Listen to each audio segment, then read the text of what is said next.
sorry, I fixed my iPad. Hello. Welcome. Hi. Welcome to Sci-Fi Vision Fandom Access for Tuesday, April 2nd. I had to look up what date it was. Day after April Fool's Day. Very true.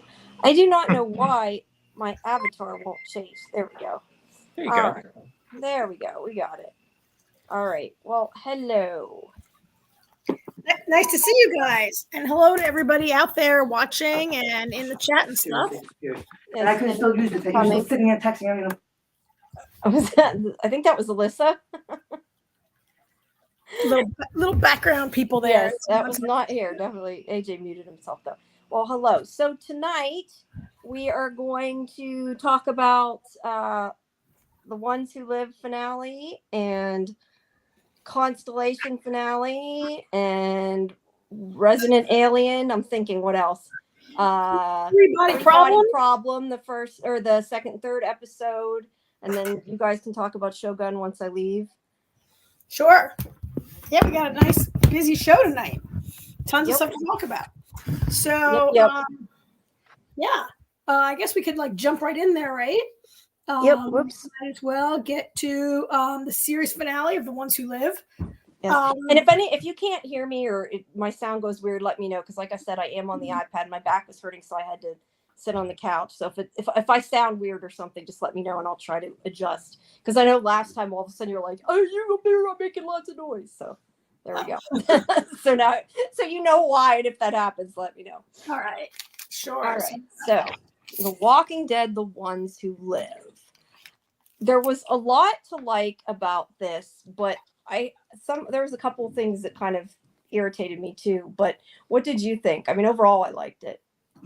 I kind of agree with you. There was a lot to like about it. I think for people who were looking for an emotionally satisfying ending when just wanted Rick and the kids and the family to be together, then it delivered. If they had a lot to do in the last to only give it an hour and 15 minutes to the taking down of the entire CRM. So I think they did a pretty decent job of compressing the storyline. Although I think, as always, if you were looking for, action and motivations and dialogue that made 100% complete sense, then, this is not that show.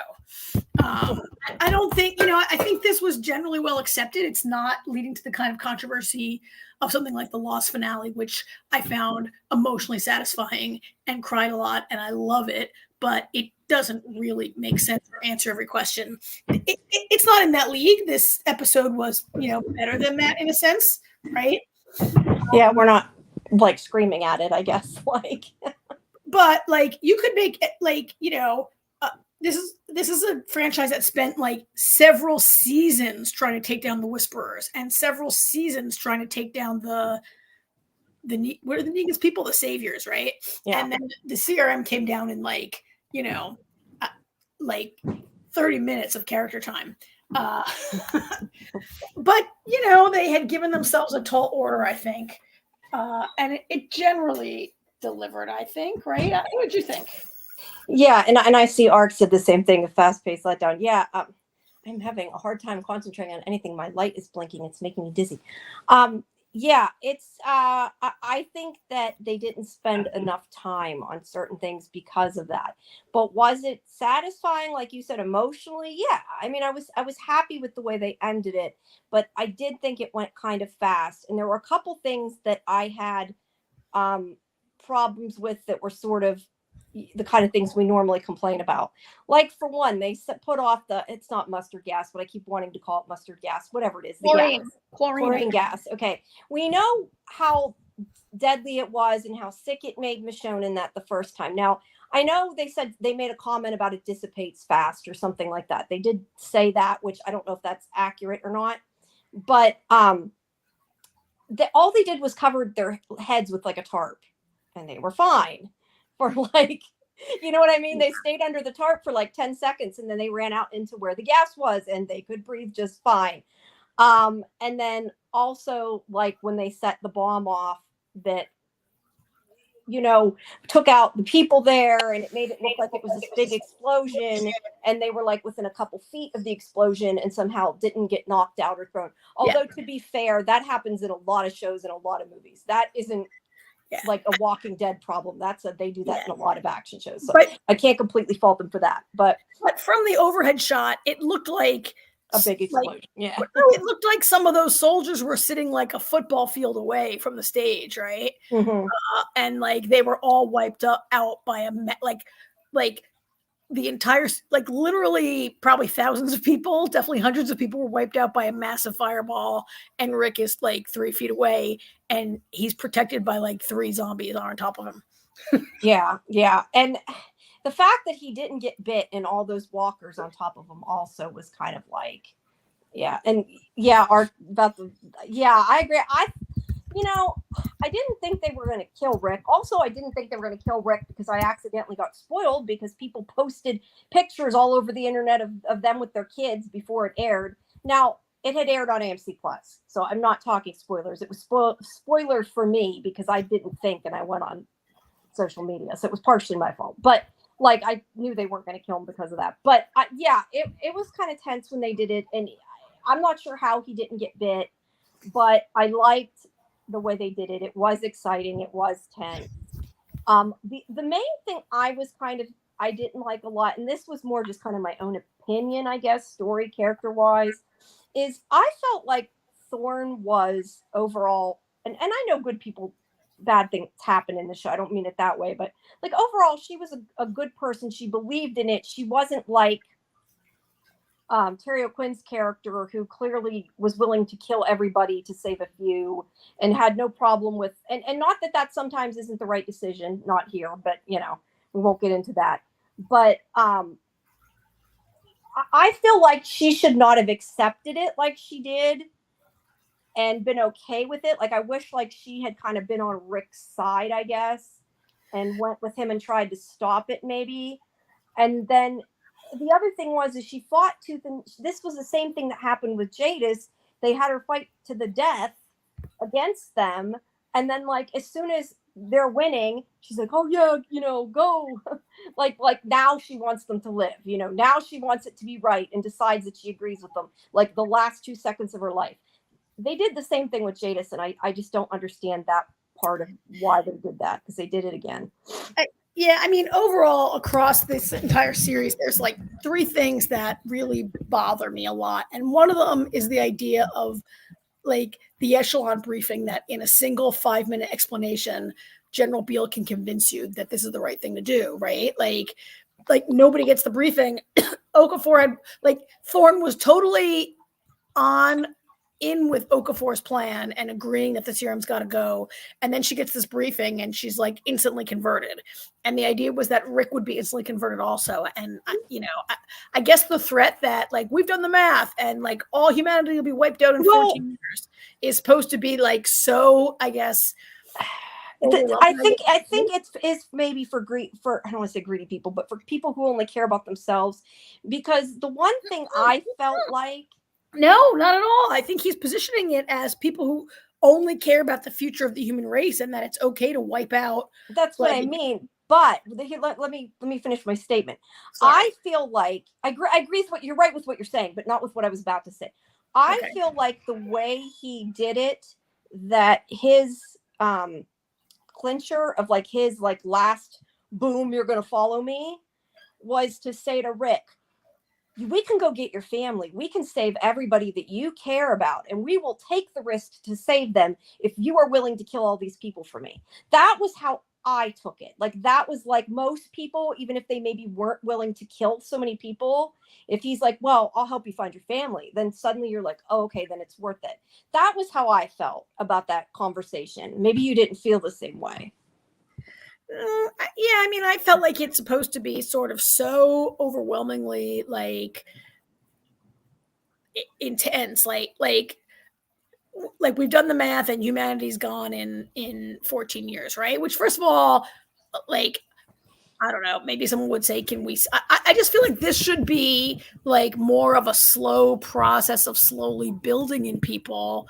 like the intensity of how important this is to get them to come around, instead of being like, we're doing great things for the whole world and we're taking care of everybody and we're going to save the world. And then like one day they're like, oh, actually we're going to kill everybody because like we're the only ones that matter. Let's kill everybody else. No, that's not why. I don't really think that's why. But I mean, yes, it's convenient that you've picked yourselves to be the ones who live, but like they're going to kill everybody because like the resources on the earth can only support X number of people.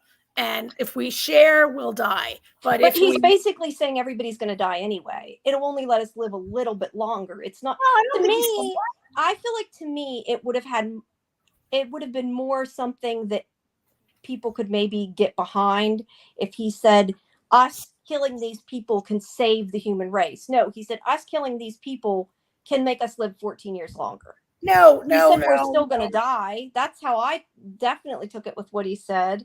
Well, I think this is the way to save that. Maybe they can like live long enough to find the cure and the answer, which is what supposedly is going on. They never mentioned anything that happened on the world beyond, which is like up in Buffalo, there's this whole bunch of scientists that are trying to figure it out and find a cure. And who knows what the hell's going on with these people in France, right? Who are supposedly trying to figure it out also on the other show.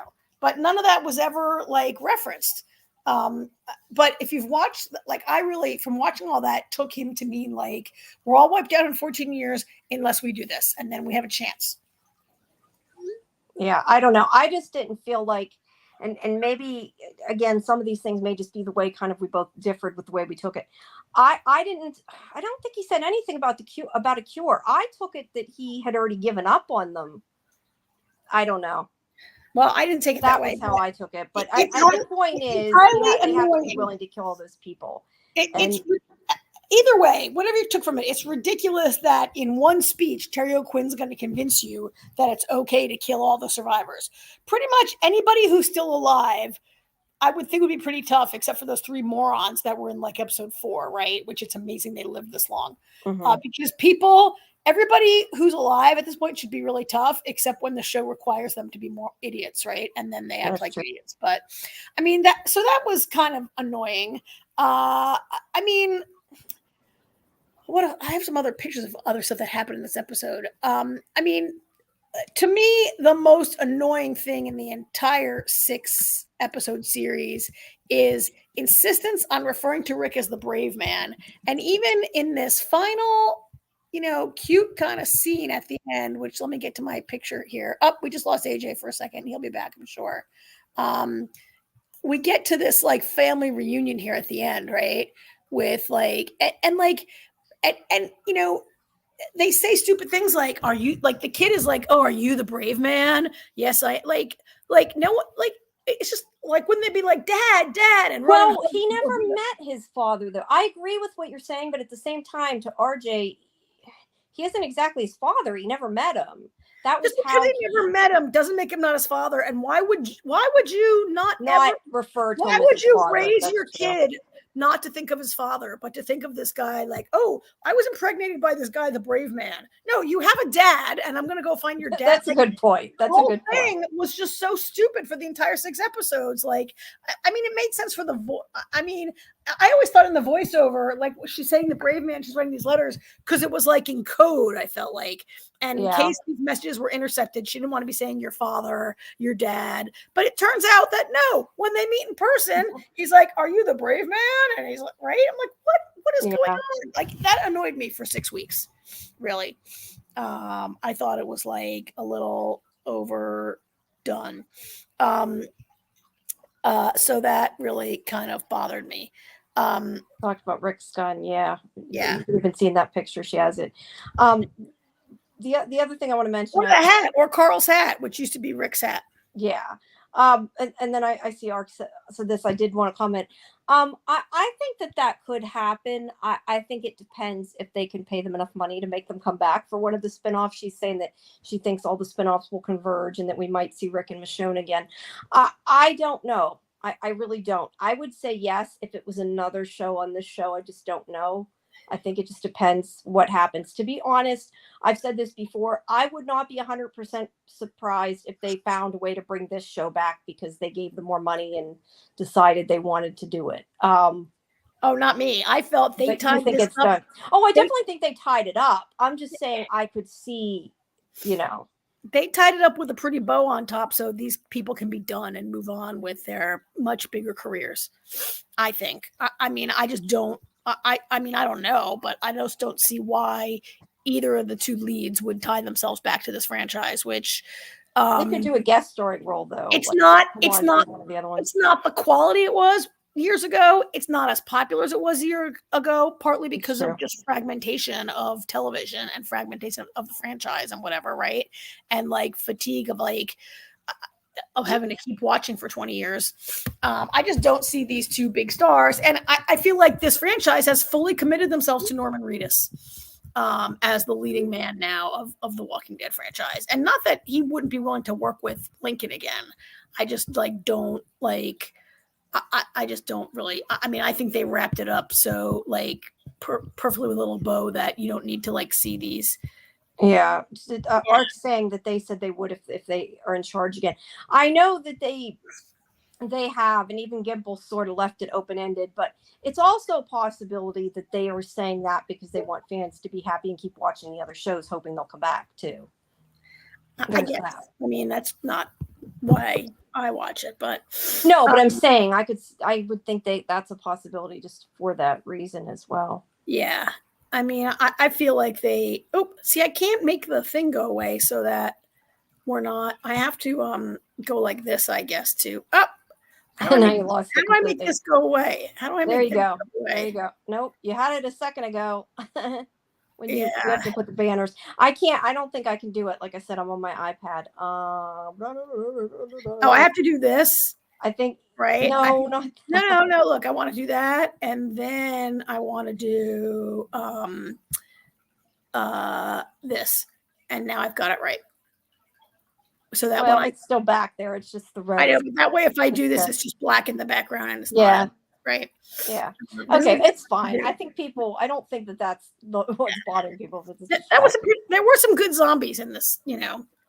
Well, there's always good effects in this. I mean, now I do have one comment though, and I don't know if this is just because I know Terry O'Quinn and like Terry O'Quinn, but did you feel like his walker was like, I don't know, laughable? Like, I don't know. I just found myself laughing as he's like supposed to be a walker. Like, it just seemed like, I don't know. Well, I mean, and I don't know if it, and I know he's such a great actor. I feel like maybe it's just because I know him so much that it seems strange to me. Maybe, I don't know. I mean, so two things here. I feel like there's inconsistency. It used to be that when people first turned into a walker, it was very limited, like walker appearance, right? They still just looked kind of dead.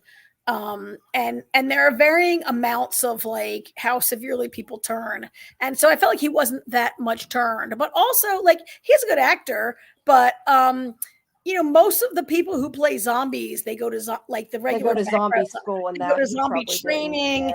They reuse the same actors over and over again to play zombies. Like they're really, and for a person who shows up, or they're people that have been on the show for years and are around those people more.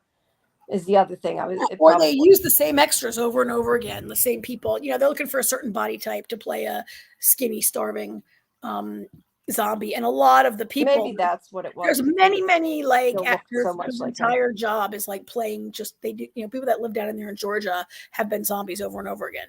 And so all I'm saying is like any guest star, like Terry Quinn or anybody else, shows up, and you probably get limited like opportunity to practice walking around like a zombie, right?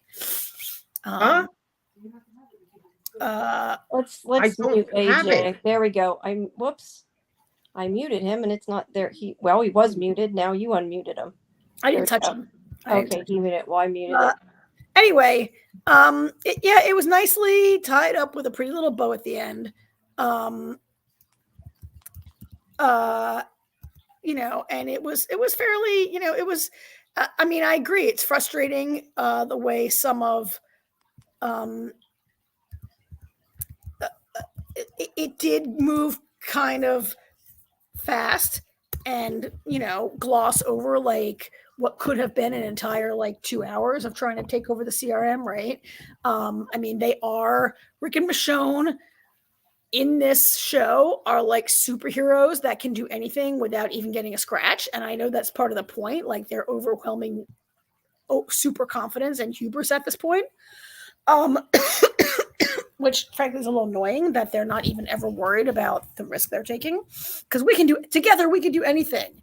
Wonder Twins activate, Yeah. I wish Rick would have been at least a little bit injured after like he blew up a massive like amount of explosives 10 feet away from where he was standing. But I mean, he didn't even like have a scratch on him.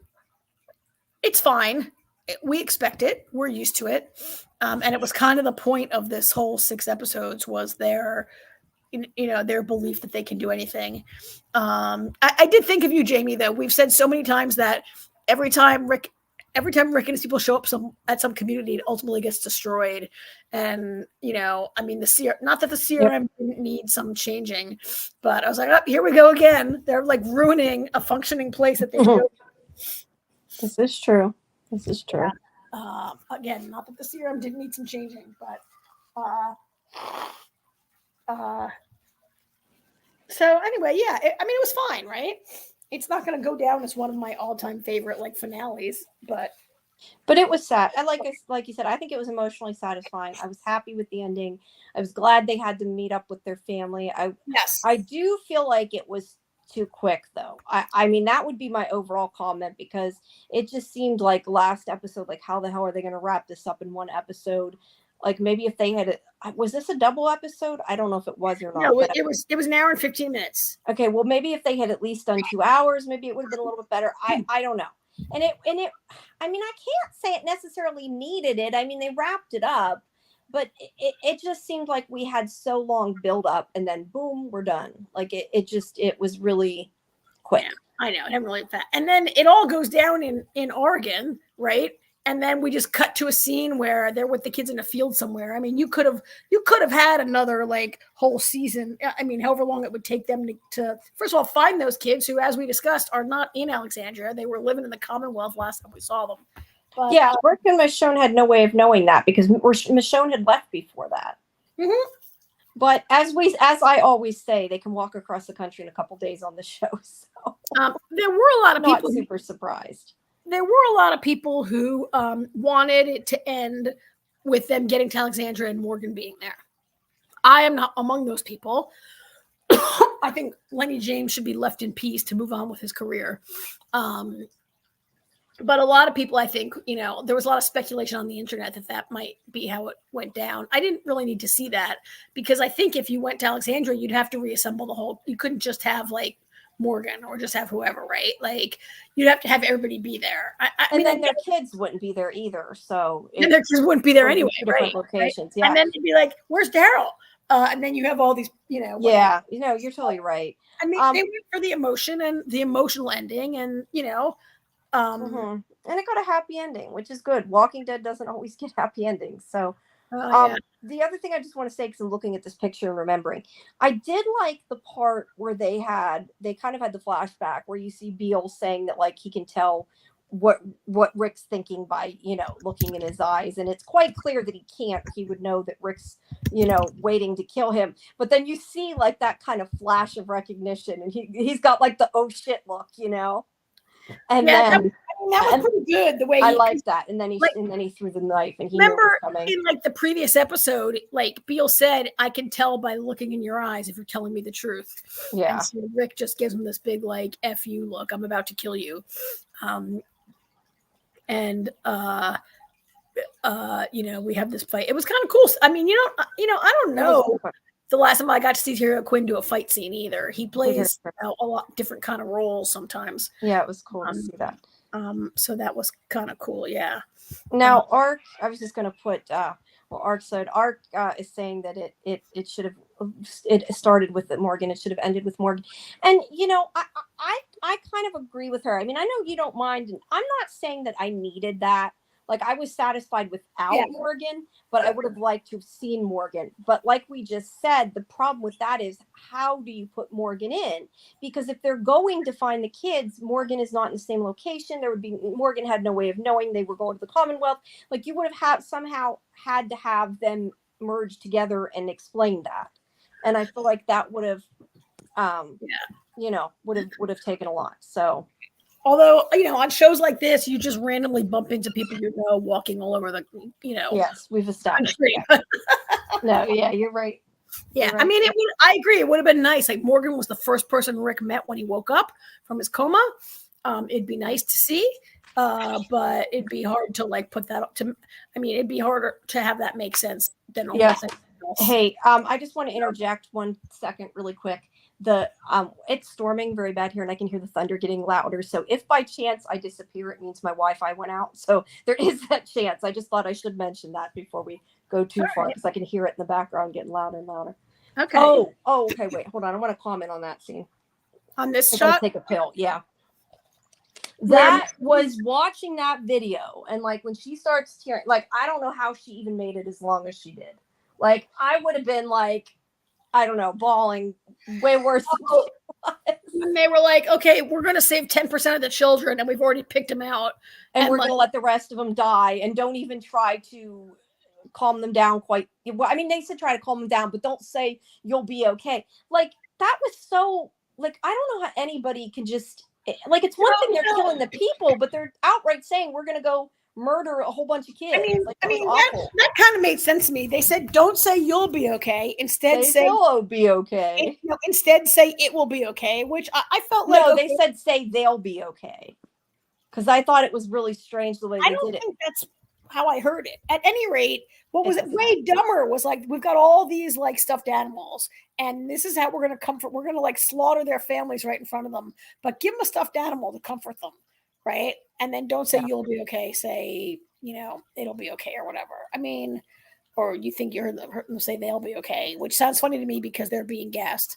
But those kids were going to be, Michonne, being a person that so much of this episode has been about, this season has been about her kids and getting back to her kids. And, I don't understand. And I guess it depends on the person, but I mean, not everybody in the world clearly is heartless. I know a lot of these soldiers are.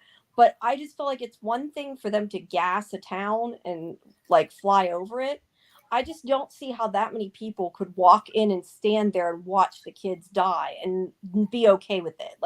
I mean, I know that was the point of the scene. It was supposed to be very uncomfortable, clearly. And it was from Michonne. But that was really, I don't know, stuck with me.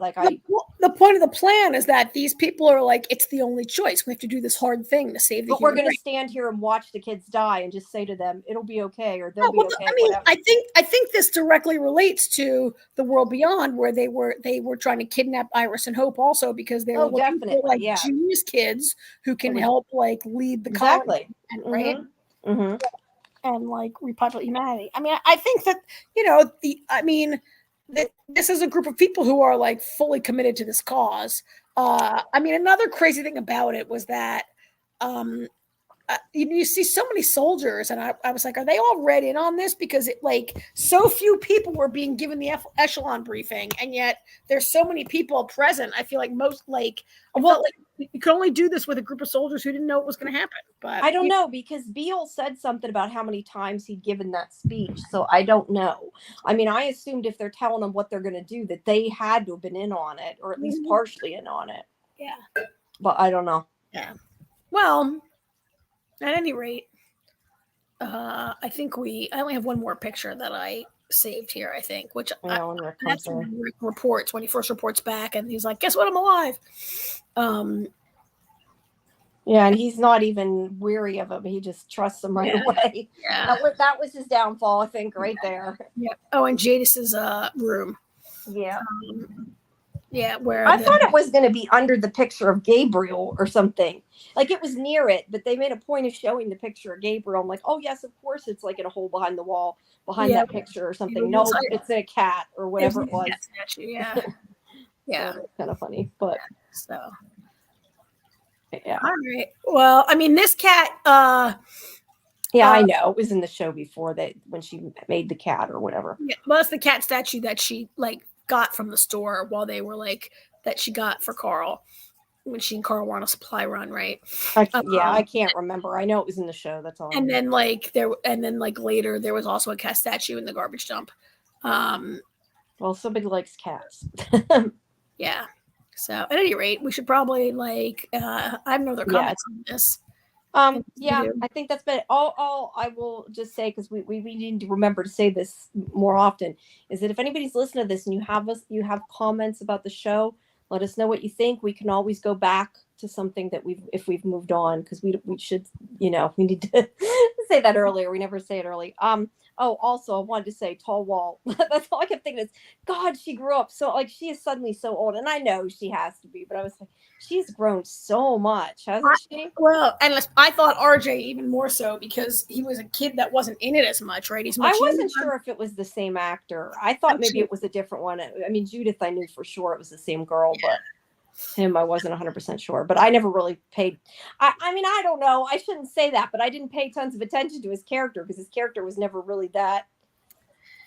I don't say not important, but he wasn't, a big character. I know it's getting harder to. I feel like it's getting harder to work with kids or to cast kids in shows, because shows now are not like, you used to reliably have a show come back on the air every September for like 22 episodes, right? Yeah, or 17 episodes or 13 or whatever. And now sometimes, I mean, it's been years since we've seen these kids on screen, right? It's a little bit different situation, but even like a regular show, it could sometimes be a year and a half or 2 years between seasons, right? Yeah, and Ark's saying it is RJ. Yeah, it probably is. But the other thing is too, a lot of times when boys, as we get back to Tall Walt again, a lot of times when boys they grow so much, like he would look a lot different too, because it's been longer since we've, what I mean, like, she was at the age, she grew a lot, but you could tell it's the same person, where he was little and then suddenly he's not so little, and it's harder to tell.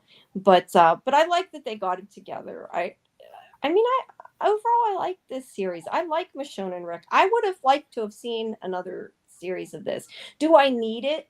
Am I satisfied? I mean, do I need it? No. Am I satisfied? Yes. Would I have liked to have seen more of this spinoff? Yes. The other spinoffs are good too, but like, I would rather see more of this and less of Dead City, if I'm honest. I'd rather probably not see any more of either one, but look, I'd rather watch this than Fear the Walking Dead. Well, yeah, I think we all would. So, yeah, to be honest, yeah. But yeah, but I do like how I was just going to say the other thing, and then we should wrap it up because it's been over a half an hour. But the other thing I do like is how they did a really good job, in my opinion, of connecting the different universes, and with how World Beyond, like, the different things that were going on there. I would have liked if they would have done that with like Fear too, maybe. I don't know that they could have, but I like how although I don't understand half the timeline. I've told you before, I gave up trying to keep track of it. I gave up years ago trying to keep track of the timeline, and I gave up years ago trying to keep track of the locations. I just Google it. Yeah. I just can't do it. But I liked how they were like, well, this is what happened in Portland. Like, that stuff I totally got was what, happened in World Beyond. So, and you can kind of see how that worked. So, yeah, I liked it. Alrighty. So I don't know what you guys want to talk. Let's hit the next season finale that we have, which is the ending of Constellation. Final episode ran this week, and we I was not wholly satisfied with the way this ended. I think because I'm a person who wants answers from my show, and we really didn't get them. And there was a few like ridiculous things that were happening in this episode, like NASA and the European Space Agency, their secret astronaut mental hospital is a convent in like 1912 Russia. Yeah, there's not a planet still wearing a habit like that. And they know how to do electroshock therapy on like 100-year-old equipment. Yeah. And there's no none. And Arena, who also I don't know if it was just supposed to make it a little more scary or what, but I'll be honest with this show. I was not as like picking it apart and feeling like I didn't get answers until we all started talking about it. And then I started realizing a lot of the stuff that did not fit, that I don't know, like I didn't quite as much pick up on, because I watch it also, and we've said this before, it makes a big difference when you watch it all together. I mean, I watched it from the beginning to end in like I think 2 days or something.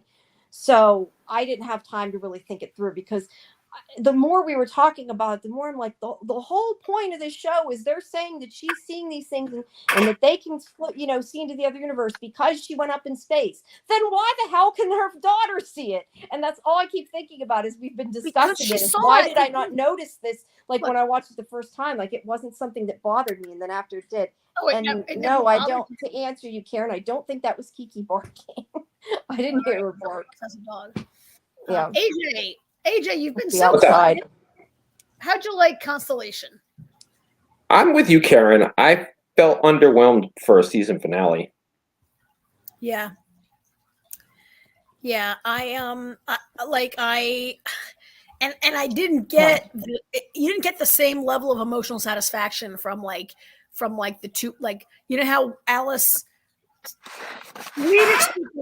oh my God, we're getting some weird noise. I know, AJ, That was me. That was my chair. No, that was my chair. Sorry. What I thought was really, I guess the thing that to me was not satisfying, a lot of it had to do with Alice, because the one Alice is basically like, well, you got my mother, and I'm just going to be okay with the fact that I lost my mother. That I didn't like, because that to me did not ring true, that she just is like, oh, I'm okay. Like, it just, I don't know. Maybe it's supposed to be her age. Maybe it's just because she knows the truth. I don't know. But the fact that she's just like, oh, my mother's going to be over there, and it's, at least you get her. I don't know why, but that just kind of irritated me. Actually, it's funny you say that, because I felt like here we are. We have another show where I feel like the kids are the strongest part of the episode. They're the strongest part of the episode. No, she's strong. I'm just saying that I don't know. I get what you're saying. Just accepted it. Yeah, I get what you're saying. It is a weird situation. I don't know. There was a lot of things in the episode. I mean, I feel like there's a lot of things that got dropped and left. Do we know if it's definitely being renewed? We don't know. I don't think. Okay, yeah. I mean, the stuff with Bud/Henry. Bud basically tells Arena who he is, and they drop that storyline. The next time we see Arena, she's with Joe. So there's a lot of loose ends, which is fine if we're going to get a second season. I don't see how we won't. It's Apple TV, and they've been pretty good about keeping things going. So yeah, I don't know. I felt for a season finale, it didn't. I don't know. It felt lacking. Yeah. I think it started out really strong, and it was really strong, but the ending wasn't quite as impactful, I guess. Well, I mean, it didn't have the emotional, so I don't share your sentiment about Alice, Swedish Alice. They're both Swedish, but the one who speaks Swedish, right? Alice, like, she comes to terms with Joe having left to the other reality, the other timeline, that whatever happened, she's to terms with it. But it doesn't really, I think for every one of us who loses our mother or a father or a loved one, we come to accept that they have, maybe you believe they've gone some other place. That might, like, and it's frustrating and sad, but we all have to eventually face the reality after, like, whatever small amount of time of mourning that this person is gone, and you have to, like, so I didn't see it as her any different as when she first had to come to terms with the fact that her mother was dead. I guess that's true. She thought her mother was dead, and at least she got to tell her goodbye. There's that. I guess like she also, as a kid, it seems to me seemed like a little like she would have been more upset, but you know what? I also feel like she kind of did it for her dad too, for her Magnus. she kind of seemed like she was doing, because she's like, "Mom's alive, mom's," and he's like, "No, honey," So I almost feel like there's a part of her that was kind of like, you know what, you're right, just to put him at ease. Yeah. And it can't be helped. There's nothing for it. She can't bring her back. Yeah. Because, I mean, one of the things that was clear in this series is that the bodies didn't switch. It was just like your consciousness switched into this other body. And so, I don't think you can cross over your body. You have to have someone to switch with. She can't switch back because it's not like a Bud and Henry situation. Well, that's not true. Oh, those two guys in the cell in the psychiatric hospital. Well, no, I don't know what that was. But the very last seconds of the episode, we see Jo on the other side up in space with a hole in her head and she moves and her blinks. That was bullshit. There's no way that body could be alive up there. Yeah, well, I don't understand. Yeah, I don't understand what that's going to be. I don't think that's going to be what we think it is. I think. I know. Was that just more of like a try to make a shocking? Yeah, there's no photo of that available online. I guess because it would be like a tremendous spoiler, and there's no way like Apple's going to make that available. But I thought it was like typical schlocky horror movie that like right before they run the end credits, the dead demon's hand twitches or Jason's like eye opens and oh my God, Jason's not really dead, right? I'm like, it just felt like they went full schlocky horror movie at the end. Schlocky, like horror movie trope. They went for a full horror movie trope. I felt like in the last seconds. And to me, that was the worst scene of the entire whole season. There's just no way that body can be functioning in the vacuum. No, there's no air. Right. And that's the funny thing. Like I was thinking the same thing. I was like, okay, why are they showing, because somebody said, one of the Alice's said, Mom's still up there.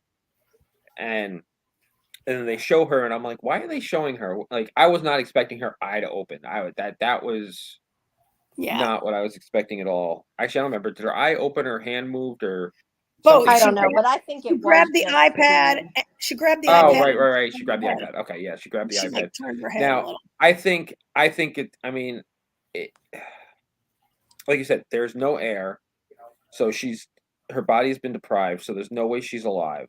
Well, so to be fair, I feel like there's. Well, hold on a second, Jamie. I feel like there's going to be another factor thrown into here. There's going to be some kind of alien presence or some scientific something that's gonna play into this. Like it's going to be her, but it's not her, type of thing. Which I feel like this show doesn't need that, but.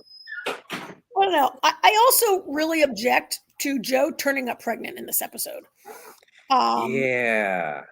Right. And there's no way. I don't really know how much time has elapsed, but there's no way they don't test a woman astronaut for pregnancy before you get on that rocket, right? And there's just like no way. Well, I think they knew. I'm trying to remember. Didn't the other Jo knew it though, and just didn't tell them? Like I figured that she was aware when she went up. You can't.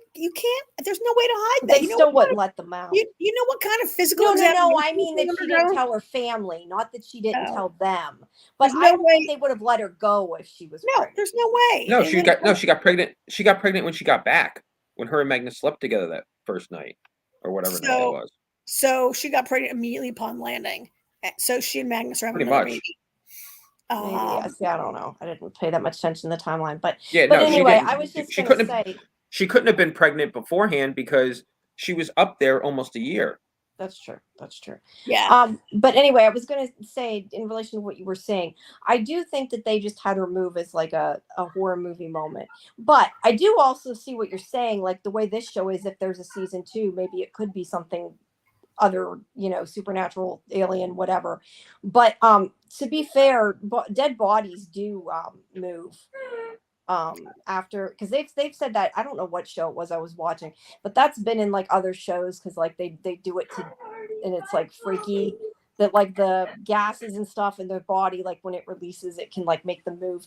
But in space, I don't know. But also, I mean, I think that happens in like the days and weeks, not like weeks after you're dead, but yeah, in the vacuum of space, there's in theory, there's no bacteria to to like devour her Decompose. body or anything, right? Decompose her body. Although the Valia does look to be pretty well like She's also been there a lot longer. she's kind of frozen more Well, than she yeah, I is. was going to say she's been exposed to space, though. I'm thinking about, remember with in Doctor Who, remember how like he said like you'd be frozen within, I don't know if that was true, but like he had explained like how fast if you were actually exposed to the vacuum of space, what would happen. So Yeah, like on the Expanse. But I mean, there's no life support. It's just as cold inside where Joe's body no, is she'd be outside. dead. Unless Like, maybe she's going to keep, maybe her consciousness will keep going into the other body. Wouldn't that be awful? I mean, I don't think your consciousness can go into. No, I know it doesn't. I'm right? saying. Yeah. I'm saying if it could, that would be awful. I mean, yeah. I mean, I do kind of feel season 2 coming, right? Don't you guys? I mean, Oh, I think it has to. I can't see Apple not renewing it. It's gotten great reviews. all in that, everything in that super weird like psych unit was just crazy. First of all, I don't understand why everyone there is Russian and it appears to be in Russia, and then all of a sudden Magnus and Alice drive there, which I know like they live. Where were they? They were in Sweden, but I mean the geography of what's like it just. I don't know. Maybe they had to take a helicopter to go visit her. Also, why did they even let them come to this creepy place where you're keeping like weird space doubles, right? Mm-hmm. I mean, like, why you even let them go there? I don't know. Sweden doesn't even touch Russia. You have to go through Finland to get there, right? And Germany, where they live, is like many. There's like at least 2 countries in between, right? You got it through Poland. And like, I don't even like, was it not in Russia? Did they just import a bunch of Russian nuns to like work there? Like, what the hell was going on with that?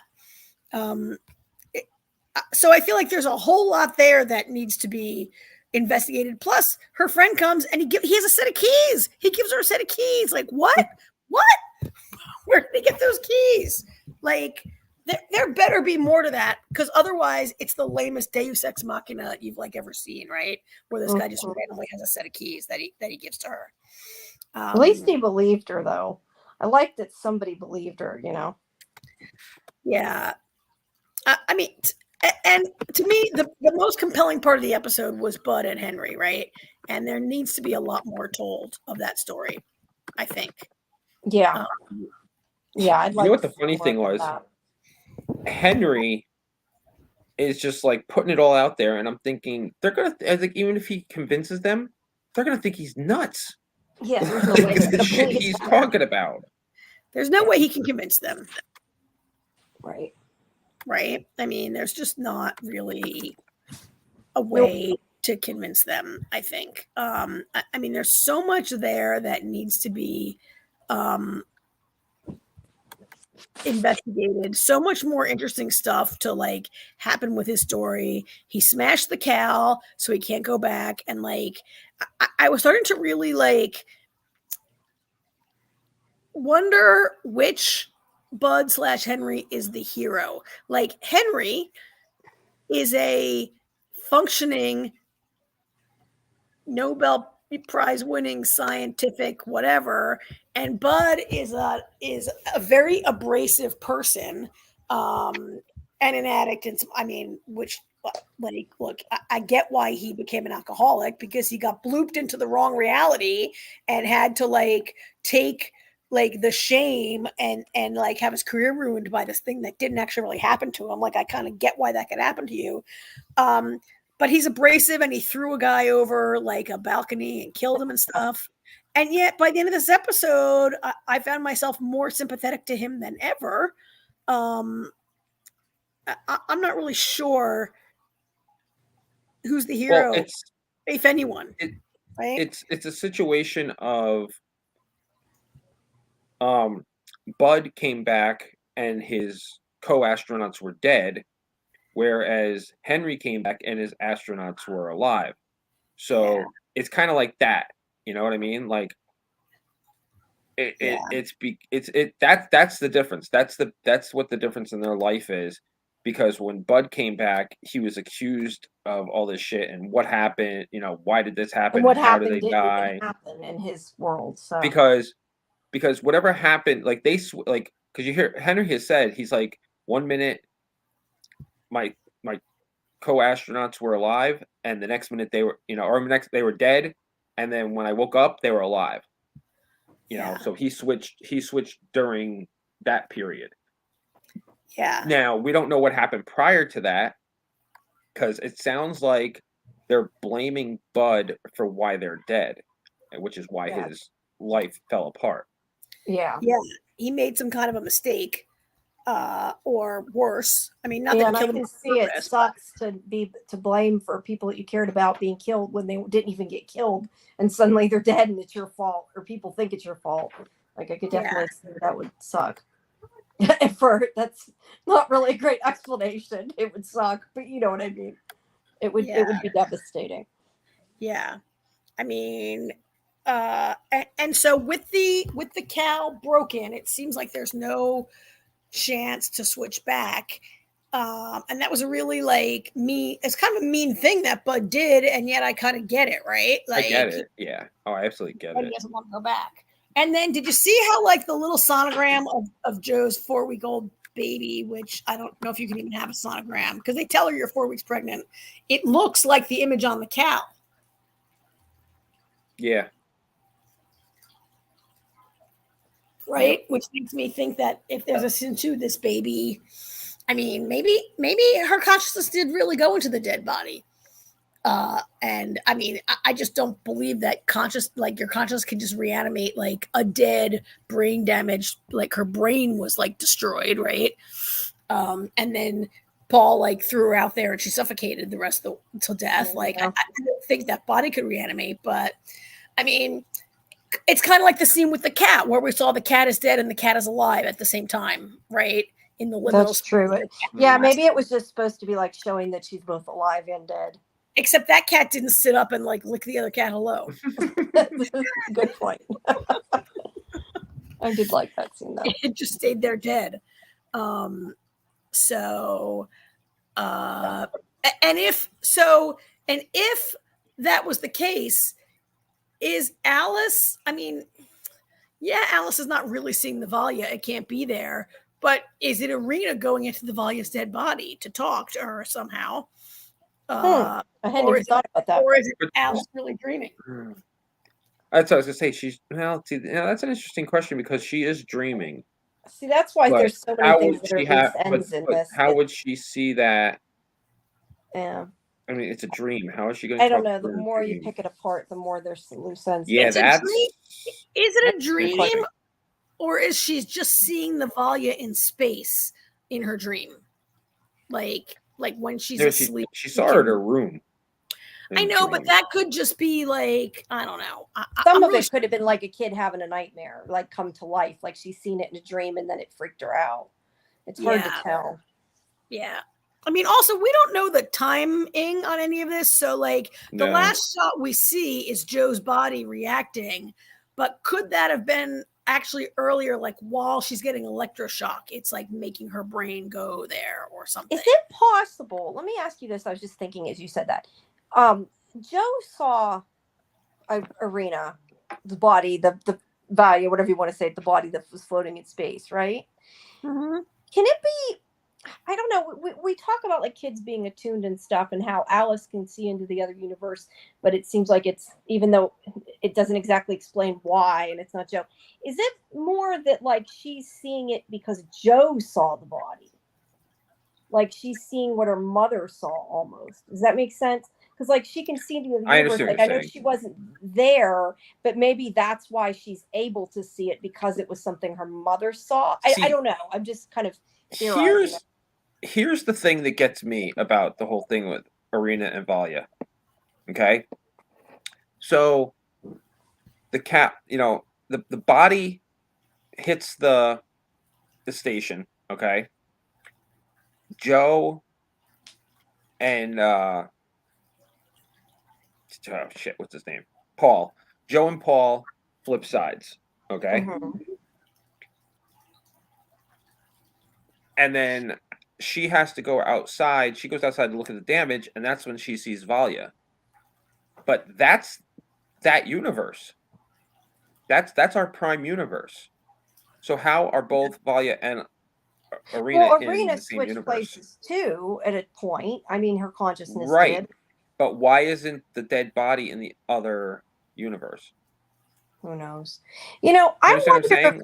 Do you think there has to be two people? I Yes. just was thinking Yes. about it. Like we have Joe and Paul, and then we have Bud in Arena. Yeah. yeah. Like I just thought about that. Like I hadn't thought about the fact that they're a pair Yeah, but- too. Like I'm wondering, does there have to be two of them? Like if But that's Bud relevant or not. Bud and Arena weren't there at the same time, though. Oh, Right. that's true. That's Yeah. true. You're right. Right. And the guy, whoever was the other guy they're keeping in the rehab unit, which Joe sees two identical guys in that cell, right? Yeah. How Yeah. did they get both of them in there? That was the weird thing. They never explained. Another thing that they never explained. I forgot about that. That was creepy. Joe saw two, and it was the first time. Oh, that's true. That doesn't necessarily mean there was two there. She could see through. Maybe on both sides they're being held in a facility. That's probably more. And she sees them in the liminal space because she didn't see him in a mirror. It's the first time we've seen the two together ever, right, in the same shot. But in Henry only see each other through mirrors, and Alice's saw each other through mirrors or in the glass, or like in the cabin when Joe turns her head to look at one Alice, the other Alice disappears, right? Like you can't see them at the same time, but that's the first time we've seen. I don't know. I mean, I'm also interested in why Bud and Henry blooped at the exact moment that, like, right when Bud shot Paul is when the bloop happened, right? Yeah. And is that a coincidence that it was at the same moment that the two Alices were together in the cat? Like, it happens right when Alice. Is Alice dead for a couple seconds there? I mean, the one Alice says, "Mommy, I don't feel her anymore. I think she's dead." Like Alice died for, like, maybe it was, I think you might be right. And the reason why I say this is I completely forgot about something until you said that. There was one thing I never understood, and I guess I didn't think about the fact that maybe she died for a second. You know how we get like spoiler lists, this is what you're not allowed to tell. One of the things in it was that Alice died, and I remember at the time thinking, Alice didn't die. Alice is alive. They gave us something messed up, like they had a typo or something. But now that you said that, yeah, she probably did for a couple seconds, and that probably was what that meant. And I just was dumb and didn't pick up on it, I guess. Yeah. So, yeah, I'm not really sure what's up with this show at all, you guys, right? Like, there's definitely got more questions than answers this episode. But I'm still, do you feel though like you as much as I want to see more, and there are a lot of loose ends and not answers, I still feel like I'm okay if it ends there. Do you feel like that, or will you be? Absolutely not. Okay, you want to? If there's not a season 2, I feel like I'm wasting my time. I'm okay. Usually I'm not the one that feels like that, but I do this time. I'd be okay. I think maybe Joe and Alice's storyline has played itself to the end where everybody has sort of accepted. Joe's like, just give me the pills. Let me just like move on. Thank you, Arena / Valia for talking me sense. And the two Alices are like, okay, that and but like with Henry and Paul now being together on the same side, like that's a story there. Like those two try to figure that we have to go back, like story, like those two could really be able to maybe like have a good season of them trying to get back. And then maybe there's some part of Joe that's like, no, I don't want to go back, or Joe's like weird, like two universe. I don't know what's with her baby. Because she's from the wrong side, right? And there was that part. Did you guys catch that part where Henry is in court or is getting his being arrested or whatever, and he says, check the DNA. You checked it, right? I bet my DNA spirals in the opposite direction of that guy. And they're like, no, your DNA is identical. Although I'm not really sure that when they give you DNA tests, that's what they're checking for, but whatever. That's a good point. But like, there's that, right? Like he thought they should not be identical. And like, I don't know. I feel like we can set Joe aside now. Like that story didn't really go to a satisfying conclusion necessarily, but it's fine. Like that family accepted where they are. So I could see like a Bud and Paul second season being cut, like shifting more time to them. Might be interesting as they try to get back. And they have no Arena on their side and they have no Joe on their side because they're both dead on that side. Yeah. I don't know. Could be interesting, but there's definitely a lot of plot holes that they. Yes. Also, there's allegedly, like the story tells us, there's a ton of astronauts who've been through this.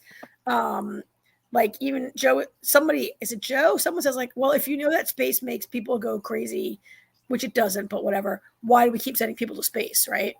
Mm-hmm. But they give them the medicine so they forget it, or at least that's what the plan is. What is the cover up there? But if it keeps happening, but anyway. Yeah, I feel like if we don't get a season 2, it's going to be kind of frustrating. It's going to make this ending seem much worse. Yeah, I don't know. I feel like I can be okay with it, but I'd like to see more. Maybe it's because it's been a while since I've seen it, though, too. It might be a little less fresh with me, so. Yeah. Because I usually am like the opposite of that. You know that. Yeah. But yeah. That's right now how I feel. So I don't know. All right. Should probably move on to Resident Alien. All right. Oops. All right. It was episode 7. No, 7? Yeah. Yeah. A lot happened in this episode. Oh, look who was back in this episode. The baby came back. Oh. A lot of people came back in this episode. Yeah. Sahar came back also. Mm-hmm. This was a better episode, I thought. The last 2 were quite silly. They were fine, but this was they dialed down the silliness a little bit this week. Still comedy, but not as silly. And there was a bunch of like interesting kind of plot development. We're getting, I don't know how many episodes this is. There's one more. Yeah, this was the second to last episode, right? So we're down to it, where something's got to happen. I feel like Is this the season? Is next week the season finale or the mid-season finale? As far as I know, it's the season finale. I think they. So there's only 8 episodes this season. I believe so, but let me look while you guys are talking. It's usually like 13. Yeah, it usually is longer, but they like shortened it or whatever. Which I guess, AJ, is why you're thinking of an A and a B, right? Yeah. I'm pretty sure that's all it is. Yeah. There's only 8. That's what I'm seeing everywhere. And they have not announced whether there'll be a season 4. I hope so. There isn't a lot on SciFi that's SciFi anymore. There's not a lot to wrap up. There's too much to wrap up. Yeah, it was said it was cut from 12 to 8. So we'll definitely hope. But I think we're obviously getting closer to potentially being comic book world where the town is, because more people are finding out things, and we kind of talked about that last time. I wonder why they cut it from 12 to 8. It's SciFi, who knows? I mean, I don't know. I remembered hearing that and Googling it. I'm seeing the same thing, that it was cut shorter, but there's no mid-season hiatus. So yeah, that's just it. Hopefully it will come back. Yeah, that's interesting. Yeah, I don't know why they did that. Anyway, there is a lot to wrap. There's an awful lot to wrap up in just one episode, right? Yeah, absolutely. Yeah. Okay, let's talk about the crazy part first. All of it? Well, yeah, but I mean, the one thing I want to comment on is when Harry is like killing everybody and making them into slime. That was funny. I mean, it kind of had no point, but it was funny. I enjoyed that, his battle scene with everybody. Oh yeah, I liked that. Yeah. Cool. Where like Bridget, his daughter shows up, and then like it turns out that like the baby any little bit of DNA that's in his house. I did like the part where Sahar goes, "Do you just not ever vacuum?" Yeah. I have one question though that I kind of question. The baby can turn into anybody. Why did the baby then have to kill that guy at the beginning of the episode? Really didn't have to. You know? It was like at the very beginning he left a body because that was how he got somebody's body and made it seem like they had to. He has to touch DNA, which is kind of funny because like Harry could have found DNA somewhere. I'm sure if you go into like a truck stop, you can find DNA somewhere. You don't need to kill somebody if that's the case. But Harry can't do that. No, Harry didn't. But I mean, the baby at the very beginning of the episode, there's like a man that he kills at the diner or something. I can't remember, truck stop diner. Yeah, the baby at the truck stop. Yeah, but he gets in the truck and he kills him. Like he didn't have to do that. Yeah. He could have just got DNA from somewhere. Well, maybe he's a baby and he didn't know until it just started happening in Harry's house. Or maybe he's just a vicious killer who likes killing. The baby was a very bad baby. Yeah. Well, no, I just find it interesting because then he starts switching into everybody. Harry was a very bad daddy too, because when Sahar was holding Bridget, like, you killed him. I was like seriously, like we all gasped. We were like, "Oh my god, they killed the baby!" And then of course everything happened. Yeah. Prior to that, it was like, "Are you kidding?" Harry he didn't know it was going to happen, so Harry still killed the baby, which is totally awful. Yeah, and yes, he had a lot of growth in this episode, but that's kind of like unforgivable. You know, it's not really. I mean, it was meant to be funny, but it was kind of like unforgivable. Like I said. Yeah, I mean, in the sense that Harry has talked a lot about missing the baby and loving the baby, and right. And like he came a long way, and like every week there's all this voiceover about love, and then he kills his baby. Yeah. Listen, every time Harry has progress, something bad has happened. Well, it's usually caused by Harry in the first place. Yeah.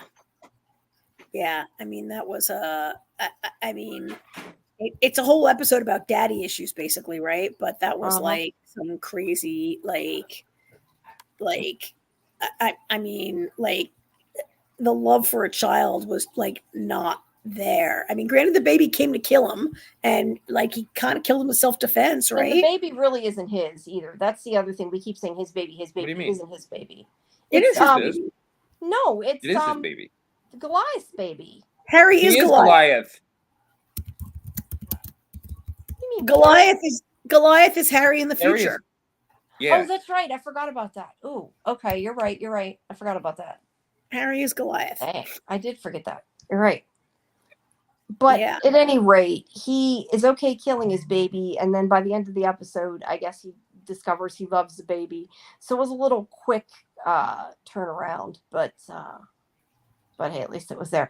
I thought the biggest growth in the episode for Harry was the fact that he decided to let I still want to keep calling her Meredith, Kate, remember.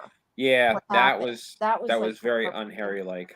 Yeah. And I like that voiceover. He's like he understands that you need to be able to love as well, and that like by him not letting her see it, like it was kind of more, it was damaging in a way to her with her not knowing what happened. All right, but that's not really why he did it. He did it so he can follow her to the graves. He did it because it's another link to the graves that he's trying to find, right? I mean, that's really why he did it. I feel like ultimately I don't know. I didn't get that feeling because he says that he can use her because of the because he sees the tracker in her head, but I think he's going to make he's going to make if he makes her listen, if he makes her forget everything, then when she gets abducted, he can jump in the beam and go up with her. I don't know. But by letting her remember everything, that's not Harry. Like that wasn't selfish that time. And he even went over and hugged her. Yeah, he did. Yeah. I mean, part of me was like, oh wow, he's just caused her like really tremendous pain. But she did, like we saw like many episodes ago where she says to the Greys, please let me remember this time. Please let me remember this time. Right. And the Greys are like, oh, forget it. And that's what I think like he realized was kind of the point, that he knew that it was something that she needed, like that was something that was taken away from her by her not remembering. that it wasn't just about that. So yeah, I think that definitely showed growth, and I think it was heartbreaking.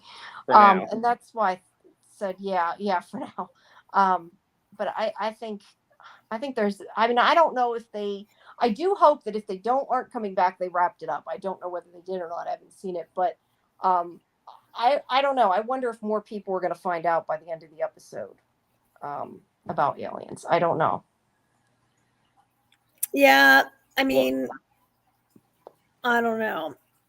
The other side of this episode I thought was kind of interesting was all the shit that Darcy and Asta called each other out about last week played in huge this week. Like they both like tried to get out of that mold of what they do, and like Darcy actually this episode, instead of trying to do shit for herself, she actually, like when she was talking to Kate, she didn't tell Kate, "Oh my God, you've been abducted too." She said things to help her and not for her own benefit, Yeah. And then she steals the bomb to play hero. Well, yeah. She's been moving in that direction for a couple episodes now but I feel like there was a shift. Like, she's been like last week's episode and before, she was like, I want to do this big thing because I'm a screw up and nobody thinks I can do anything and I can do this. And then this week, her father is like, I'm really proud of you. You're so brave. Like, you basically jump off the side of a mountain and ski down a sheet of ice. And, she has this moment where her father finally says this to her. And that galvanizes Darcy even further to do this thing. It changes her reasons a little bit, right? Like, but I mean, I thought Darcy's another one, though. As AJ said, every time they give her growth, then like it's a step backwards sometimes for her, right? I mean, she did have this other moment where she goes to Elliot and it's like, I want you to be really, it's like about you and your girlfriend, I want you to be really happy or whatever. But I can't remember her name. I can't either. I can't either. I mean, she doesn't give him a chance to speak, and I was almost wondering if he's going to be like, "Oh, that wasn't my girlfriend, that was my cousin," or whatever. No, they said that. No, that was pretty obvious. It's really his girlfriend. I thought it was gonna be one of those moments where like she walks away and he was gonna be like, "We broke up." Yeah, I thought so too, and I think he might have if she didn't walk away, but she let him speak. We don't know. Yeah, she basically doesn't let us speak. She just walks away, and I mean, she's had a great season, I think. There were no good pictures of Asta, and I didn't add any of them here. So I'll just show Linda Hamilton while we talk about Asta. But I mean, you're right, AJ. She had that moment of like she sends Jay. Is this where she sends Jay back home in this episode? Yeah. Mm-hmm. And like everything Darcy said to her, she's like, it's true. She's like trying to keep Asta around because for Asta's trying to keep Jay around for Asta's benefit, not for Jay's benefit, really, right? Like Jay needs to go back and like not be a surly teen and like do her thing or whatever. So yeah, they all grew up a little bit, except for these two. They had their growth moment last week, I guess. These two. I like when Mike says, "How is your aunt, your granny?" And she's like, "I don't know. I haven't gone to see her." Yeah, yeah, that was great. And they actually they pulled the old switcheroo, and like got Joseph. Yeah. They actually had like a well-conceived and executed plan, and they got him. So, but then he turned the tables on them. Yeah. Then Ben ran him over, so that that helped. That's right. Ben ran him over. Yeah. Yeah, that was awesome. When Ben like totally knew they were watching him and stuff, and he comes and saves them. I didn't expect that either because I figured like Ben is pretty hapless, and he's but he totally knew what was going on for once, which was awesome. Yeah, I can't believe that. I mean, these two can't believe he ran him over either, though. Yeah, right. These two have to be totally read in by the end of next episode. There's no way. Yeah, that's why I said I think by the end of the episode, there's going to be a lot of people knowing. There's no way. Well, their storyline go on much longer without them finding out. Well, I mean, or Liv, at least that's the Liv. thing, though. I could see the Liv sheriff knows. not knowing Liv the truth. No, and you know not what? or not accepting it anyway. Yeah, No. and not accepting it. They can tell Mike the whole thing, And he won't he believe it. will. Yeah, He'll he'll have do that another Mike reason. thing. He'll do Yeah. the Mike thing. I'll be like, oh no, it's this, and like totally. But yeah, But- I mean, Liv kind of moved forward a little too, because when she was talking to Ben, she was like, "All right, enough." She's like, "This is clearly aliens. You hit him at 50 miles an hour with a car. There's no body. There's no blood trail. There's no footprints."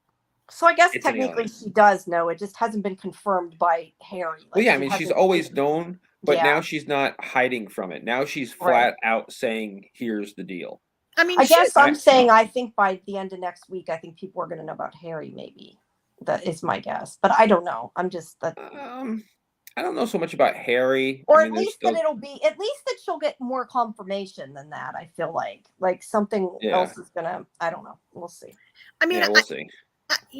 I mean, Liv is always known in the sense that she's been a believer since she was a Yeah. child. Yeah. I mean, I think that by the end of next episode, certainly she's got to be brought in on Ben and Kate. And that whole group of people has to be like fully believing, and except for maybe Mike. Yeah. Will they know about Harry? I don't know. No, I don't see the Harry thing happening. Maybe not about Harry, but I think she's going to have more confirmation. Like I said, I Oh think, yeah, I think yeah, something. definitely. Well, especially since Kate knows now. Kate remembers it. That's true. Yeah. Yeah.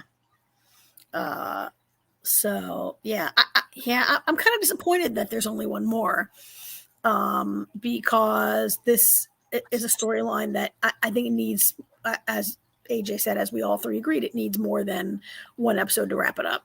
Of course, if they spent less time on like The laughs, we would maybe. well, I mean, I don't mind laughs, but a lot of time is devoted to like gross out humor and like 12-year-old boy caliber of humor on this show, right? Speaking of 12-year-old boys, Yeah. there was definitely not enough Max this season. No, there's Not enough Max. No, at all. there really was not. And Max is still on his like, Harry, you're not my friend. Like, you only come to me when you need something. I mean, it's He's not true, wrong. but there was a time when like they were like really, much Yeah. better friends. And I mean, they're putting Max through this thing where he doesn't really have any friends, right? He's not friends with Sahar, went to a different school. He's not really friends with Harry anymore. He's stealing he's not doing his homework. He stole Harry's thing. He's acting out a little bit, and they're just not paying like attention to that. I mean, granted, Ben and Kate are distracted by some other things, but like Max's storyline is not getting very much. He's not getting very much airtime. No. Neither of the kids. I mean, I know that Well, that young lady who plays Sahar had a great job, but well, she yeah, that was scheduling conflicts with her, so yeah, that's why she just got back. But I feel like AJ, your next week, microphones. huh? Your microphone is picking up everything again. What the hell did you hear now? I can Yeah, hear. kids- I'm assuming that's Alyssa. I can hear somebody in the background. Really? it's Yes. maybe I can barely hear them. They're in like Oh, well. a room down the hall. Jesus Christ. You Anyway, you have some very powerful equipment in your house. Apparently. Yeah. Anyway, what was I gonna say? Oh, I feel like next week is gonna be heavily laden in Wyoming. I think that's gonna be where the bulk of the story is gonna be. Because Wyoming. I think at the very least we're gonna stop the Greys from creating the super volcano. I mean, I think that has to be wrapped up. That cannot wait for another season, right? Yeah. Especially, I mean, if you do, nowadays, like most people are making their seasons to function as a series finale if they have to, right? Because you never know if you're getting renewed in the way that you like. Not a lot of shows get a 2-season pickup nowadays. No, although I kind of question if maybe it may have ended different because they got cut shorter. Will they even have time to do? Yeah, but they knew they were getting cut shorter before they That's went to true. production. That's So, true. That's like, true. a lot of shows are like making a finale that can serve as the seasons, and I just feel like they have to wrap that up. I hope they not going do, to leave that a true cliffhanger. just in case. Yeah. And I don't know what the ratings have been, and if what the chances are of getting a new season. We'll have to see. Well, SciFi doesn't. Even if it's getting low ratings, SciFi needs SciFi shows. It needs to keep what it's got. There's not that I many. know, but this show has more like special effects than a show like The Ark. Like The Ark, basically That's people are true. walking around a pure white hallway all the time, which could be anywhere, right? On this show, like you've got costume, they had like a whole new They have this special costume. Harry too, You had a which is probably expensive. You had a 7-foot tall alien. They added this. They've got some special effects of like spaceships once in a while. The alien baby, like that stuff costs money, right? Yeah, they'd have to kind of drop some of the effects, I guess. I'm not saying this show costs more than The Ark because there's like 40 people on The Ark. There's a lot of cast. True. Yeah. Not 40, but there's a lot of speaking cast on that show. But I think that, they're not heavily effects and they're not, out of this world, like mind blowing effects. They're sufficient effects. I'm just saying, like, that, when you do science fiction, it's expensive. And like, do you just like go to the next show? I don't know. I don't know how executives make decisions. It would be interesting to know. And SciFi is an NBC property. And so we, have felt sometimes that operation Who is running water? It sounds like a fountain. You can hear that. Is that probably my turtle tank in the background? Yep, I hear it too. Hear and I knew it wasn't me this time because I muted until I could yell at Damon to shut up. Okay. You guys, I sit in the exact same. Even Art could hear your mic though, AJ. I sit. I know. I saw that. No, I know. I'm just laughing. You guys, I sit in the exact same chair. I am only noticing it because it's going to make me have to pee if I keep hearing it. Actually, no, it's funny actually because I didn't really pay attention to it until Jamie brought it out, and I was like, "Oh yeah, I hear it too." I walked to it. It's okay. It's okay. Yeah. I can't Anyway. believe no one's ever heard it before. I Jamie's never got noticed super it till ears, now. I right. assumed it was running water or fountain or something. I didn't know what it was. Yeah. It's my turtle tank.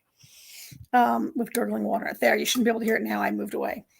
So, all right, well, we'll have to see what they give us next week and see if they wrap it sufficiently in a way that satisfies us. All right. Body problem. Yes. 3. Guess what? I watched it. There's something I'm caught up on that I wasn't. I went and watched the episode today. You're welcome. That was good. Good for you. Like I do like this show. I just hadn't had time. I thought if you don't watch it today, you're going to get further and further behind and you're not going to watch it. So I went and watched it. Yeah.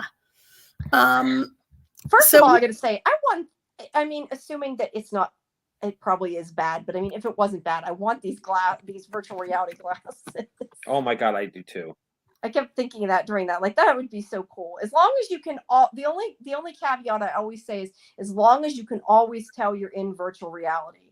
And because usually on shows like this, then they're still in virtual reality and they don't realize it. That would be bad. But I got a question though. Are they supposed to be able to feel it when they die or something, feel the pain? Because every time they go to kill them, they like start screaming like, no, no, no. And I'm thinking it's a game. It didn't seem like it hurt them and they were kind of overreacting. I was curious. Oh, and Art says thank you for asking her to watch it because she's enjoying it. Yeah, it was funny.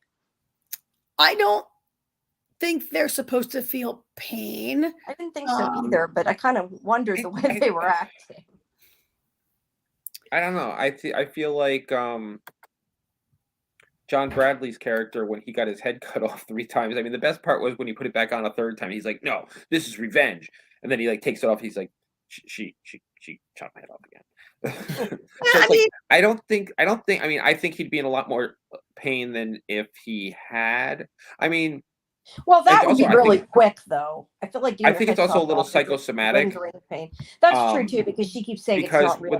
When they dumped them into the boiling whatever the hell that was. Yeah. And Jin says it's not. Jin says it's not real. Yeah, he started freaking out a little, and she's like, "It's not real," and then he was like, "Oh yeah," and he was fine. Yeah, it might have been more. You're right. It might. No, there you go. You just there, and there you go. Perfect timing, Karen. Yeah. So I think it's supposed to be. it's supposed to be so realistic that it's indistinguishable. Jin says it's indistinguishable from reality. So certainly you would see that coming towards you in a way that is very different from what you experience watching a video game right now. And it all seems so real that it would certainly be very frightening. Yeah. If not painful, right? And you bloop out of it before the moment you're actually killed. And then it seems that Jin has already mastered like the mind over matter bit about it. And she's like, yeah, it's not real. This is not real. This is not going to boil us.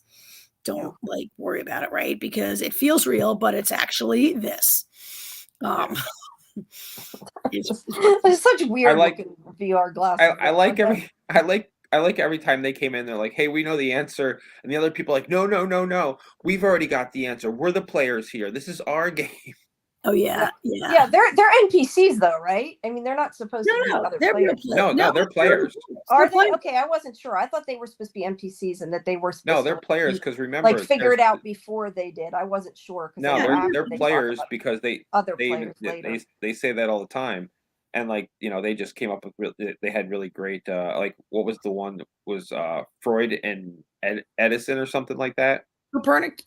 There's she's Copernicus. Newton, Sir Isaac. One of them is Sir Isaac Newton. Okay. Right?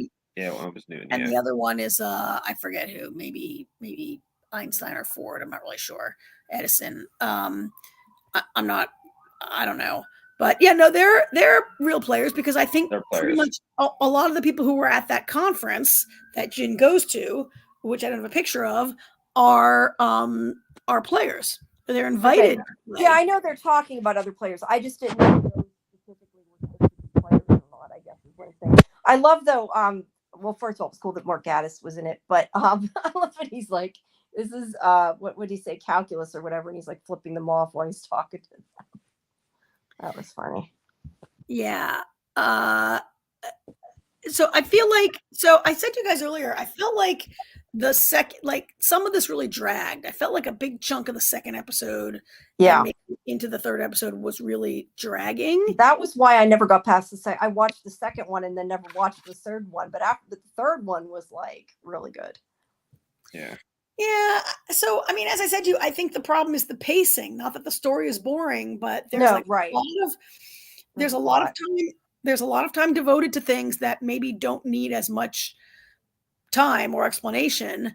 And I thought, yes, it was really interesting to see Jin and Jack play through different levels and learn the rules of the game. And it's probably important for us as viewers to see that and learn that.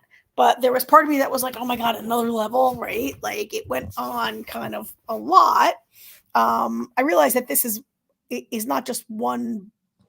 This is a very fat book and maybe a series of books and very complicated. So I appreciate it. But it just, to me, felt like part of this was dragging a little bit. And I feel like a lot of what drags for me is Augie.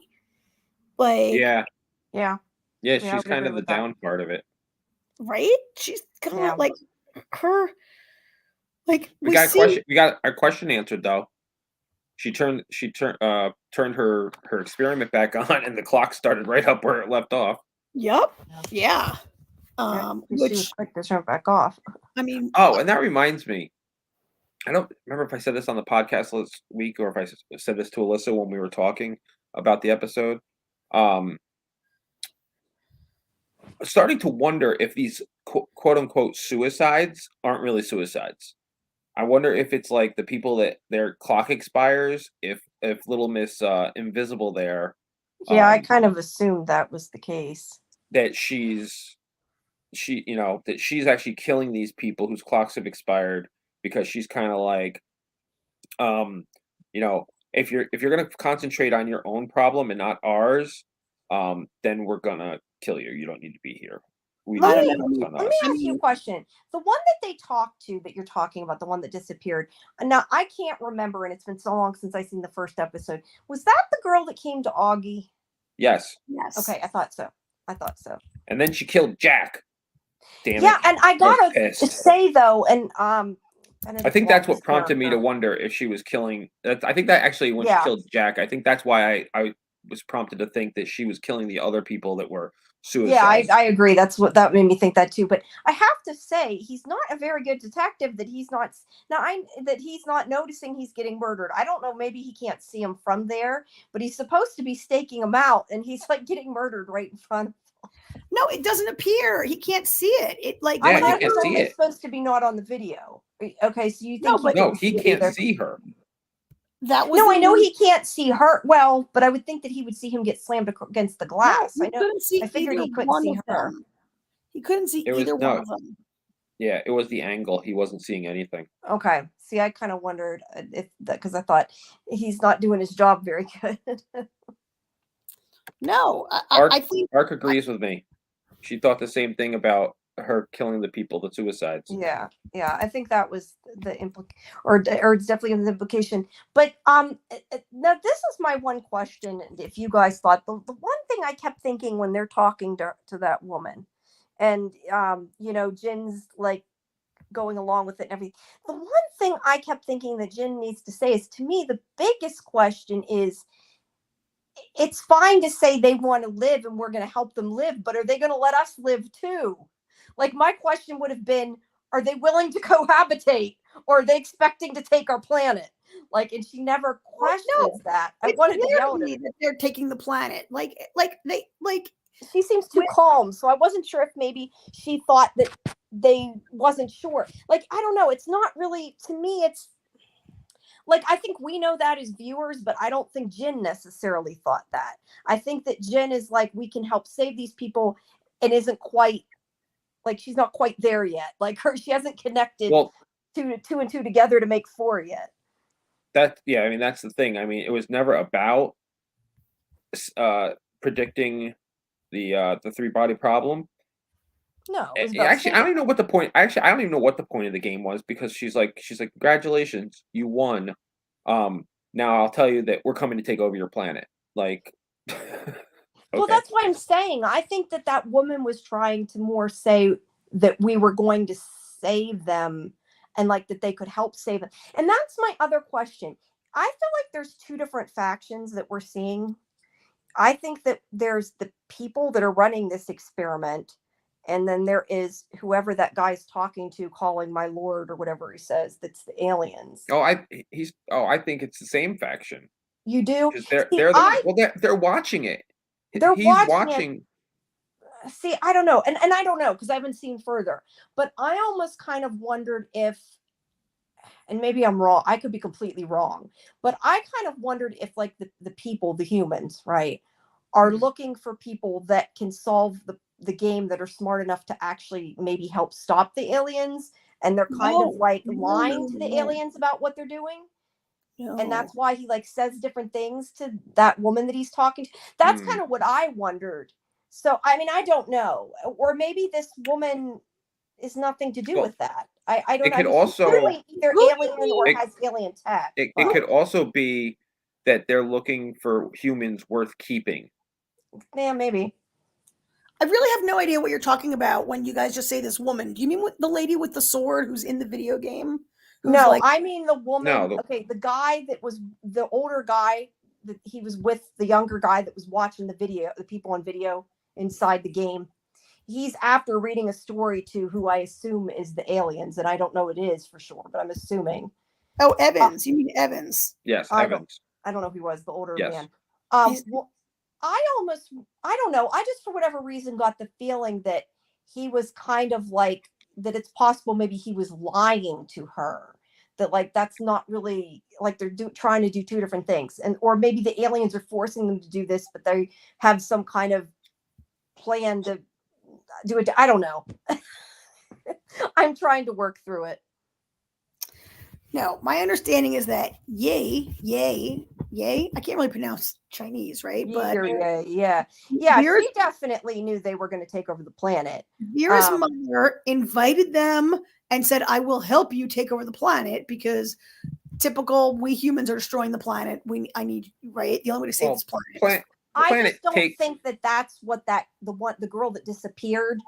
I don't know that she's telling Jin that. I think she's trying to make Jin think that Jin's going to help save this 1,000 people or whatever, these that look like people, they're making her see them like people, but that she can help save this race. I don't think that she's saying to her, they're going to kill you in the process. No, but I think it's more Jin hasn't processed it.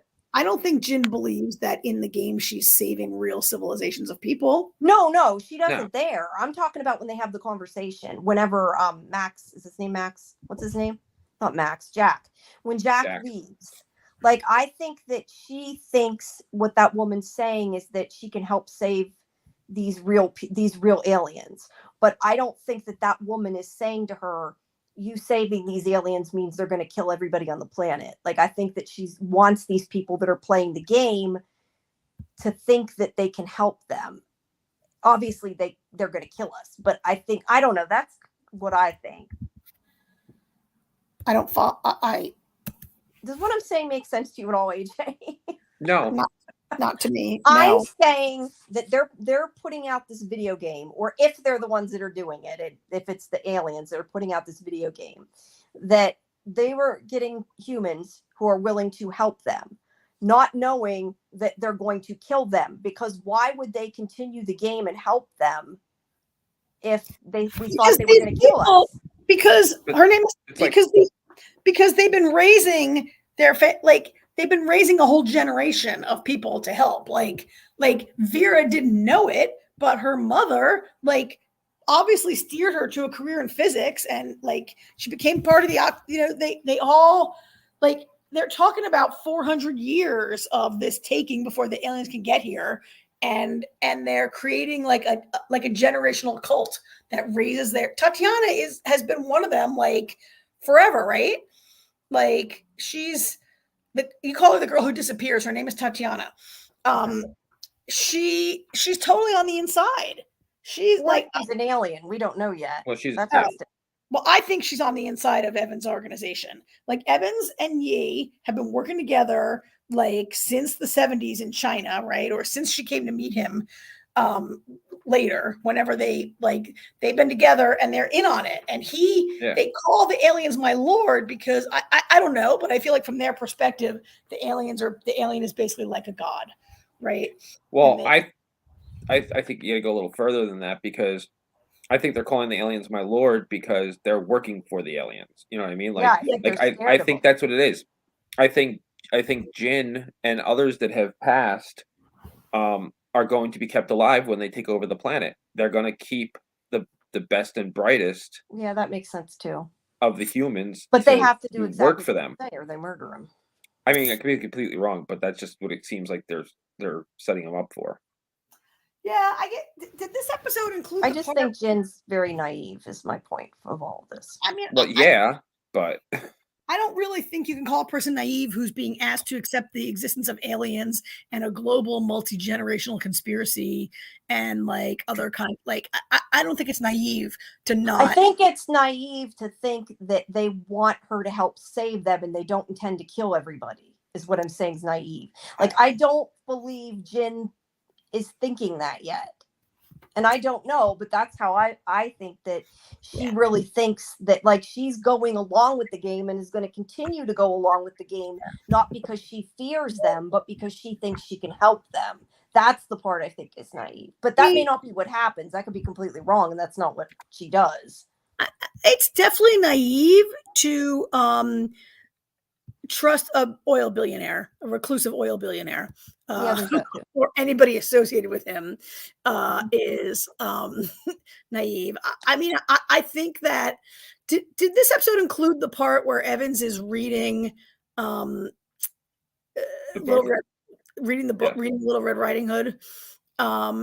So Hansel and Gretel, but yeah, it was Hansel and Gretel. No, it was the wolf. It was the big bad wolf, right? Then you're further than us because this was Hansel and Gretel. Yeah, did you watch it further?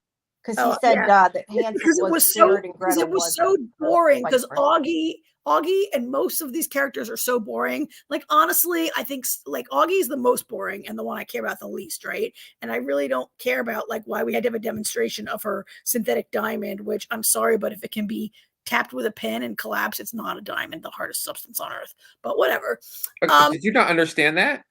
Well, it's a nanofiber that she's able. It was because it was because of the cutting method they used, the nanofiber cutting method that they could cut it so fine. Oh, That's no, I why. didn't understand that. Her Yours was the tapping it point. didn't make it break. She tapped it after it was already cut. Yeah, they like cut it into a whole bunch of Oh. little pieces, real fine. right. That was All how right. I did it. You should All pay right. more attention, Karen. It was so boring. She's so boring. She comes Either way, if he screen. was reading a different fairy tale when you were watching it, I think you went ahead. That Yes, might be why you're saying Yes, different because things. it was so boring. I wasn't paying attention, and Netflix flipped it to the next episode, and I just thought it was dragging on and on and on. It's But the kinda last boring. thing that happened in 3 was Jack dying. I Yeah, know, and that pissed That me wasn't off. boring.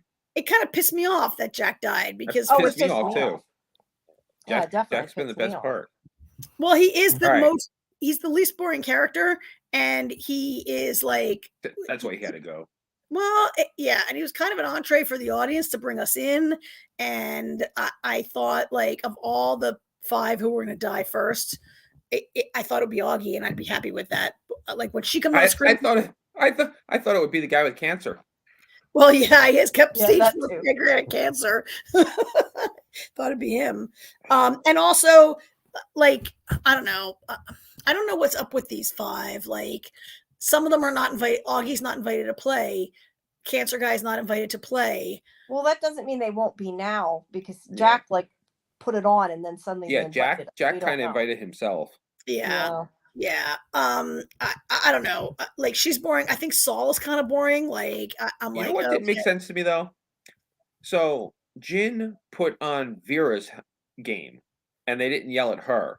They didn't send her own. They just said, screw it, Vera's dead, I guess. But when Jack put it on, they were like, this isn't yours. You weren't invited. Chop Okay, your head off. But Yeah, I don't know. but Art says she thought it'd be Saul. yeah, he's very. Also, he has vices, and so a guy who's always asking random girls in bars if they want to go do LSD outside is probably like not going to live long. You know, although if he was a girl who has sex, he'd definitely be dead already. But a guy who has sex gets to live longer. This But- is true. But here's the thing: Jin didn't just put on Vera's headset. Ye gave it to her and said, "Yeah, you can have it." That's And fair. That's That's fair. That's she's the fair. big boss of the whole That's operation. fair. No, Yeah. no, you're right. I didn't even think about the fact that she gave it to her. That's Yeah. fair. Yeah. Yeah. Yeah. So You know what I wonder though, and this is just I just wanted to comment before because we were saying at the beginning how like these are really cool VR headsets. The only thing that concerns me is whenever I think it was Benedict Wong's character. I can't remember, but they were saying how like it monitors their heartbeat and their brain activity, whatever, all these different things. And I'm thinking the only thing that I question is if they're monitoring all those things, can they control those things? That's the part that would scare me. Like maybe they could just stop their heart if they decide to, or give them a brain aneurysm or something while they're wearing it. That would Guess we'll find out. Yeah. yeah. So you guys are going to. I mean, Jamie is probably going to howl in protest, but I think Clarence, the Benedict Wong character, is also very boring, and I don't really know why we have a parallel police investigation story that doesn't really, to me, add anything. I feel like it will. I feel like there's something. I don't know. I feel like it's going to eventually merge with the other story a little bit more, but maybe I'm wrong. Speaking of, we didn't talk about episode 2. We said we were going to talk about 2 and 3, and we talked about episode 3. We mishmashed it together. I mean, we mishmashed it. I mean, we didn't really. We didn't talk anything about the fact that, well, we very briefly said it, I guess, about her about telling the aliens to come and Yeah, take we said us. that. Okay, well, we didn't really get into it. I just thought it was cool because it was like it just reminded me so much of X-Files when like she's seeing the wow signal. Like that's what happened in Little Green Men when they saw that signal. Like that part was real. Like actually what they saw back then. I mean, I think or heard back then, I should say, not saw. I think her historical storyline has been one of the more interesting parts of the show, and Yeah. it might be over now. Like now that we, I disagree. I thought a lot of that episode was boring. I thought it was so cool how she's doing all the math and how she explained the 3-body, not three body problem, but the three celestial bodies and how they're using the antenna. Like I appreciate that they took an effort to explain how they were able to contact aliens. Like they actually, I mean, that was great when she was showing him on the board and he was like, huh? What? How do you know 13 minutes? Yeah. She didn't even say a word. She just kept drawing things and like pointing at it and she was like, hello.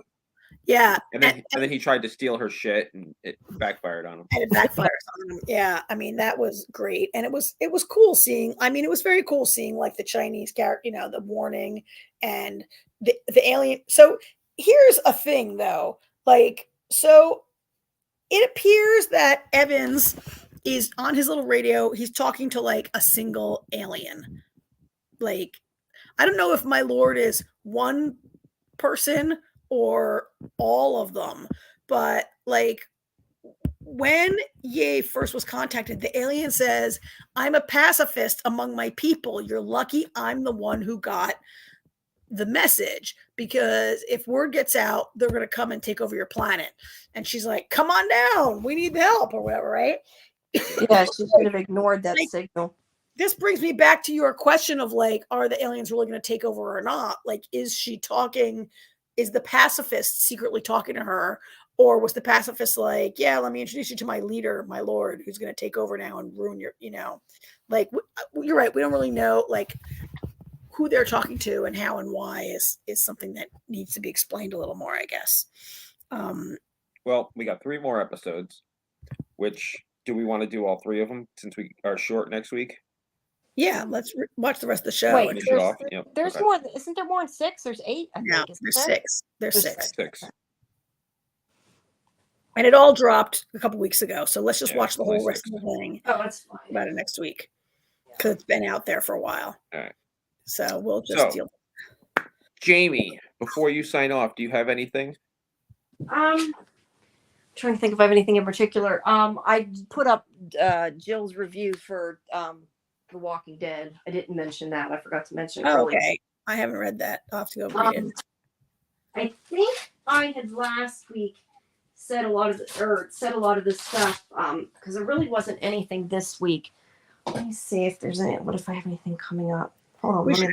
We should have some Star Trek up in the next day or two. Yeah, we should have Star Trek up soon. I put up Lopez versus Lopez. I put up today, but Alex Rider, Dinner with the Family. I had mentioned those before.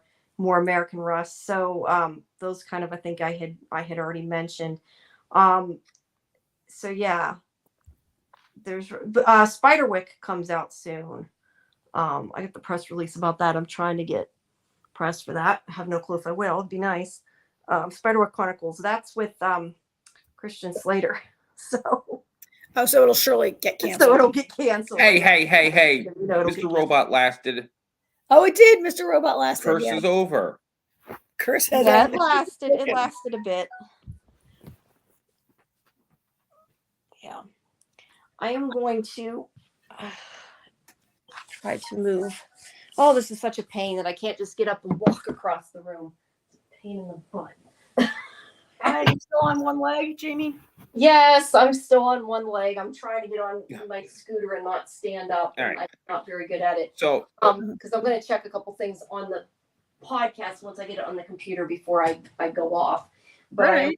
In a couple minutes disconnect. Once I get over there, I got to get over there. So before Jamie leaves us, I have a little tease for our listeners and my co-hosts. Next week, because we only have 3 shows, okay, I have a conversation about a TV show that will fill up some of our time. And that's all I'm going to say about it. You have a surprise on the agenda next week? Yes. We'll call it a surprise. A surprise of a show that I have watched. And it'll fill up our show a little bit next week since we only have 3. It's like a surprise review next week. So everybody, yes, there you go. Surprise review. So all our 21 listeners, you have to come back now to find out what I'm talking about. Tell your friends. Okay. surprise from my co-host also. We have It will be. All on right. live right now. Trust me, it's going to create quite the conversation. Ooh, okay. Okay, cool. And we do usually, get more than that when we're not live. That's just right now. We have live. You're saying that people are going to be like, only 21 people listen to this. No, that's who's live right now. I'm just saying the 21 people that are currently actually looking at us. Yes, at our live feed. Well, right? looking at our live avatars. feed. It kind of goes up and down. What's I going to say? Fallout's coming soon too. That's on Amazon. That'll be probably a big one.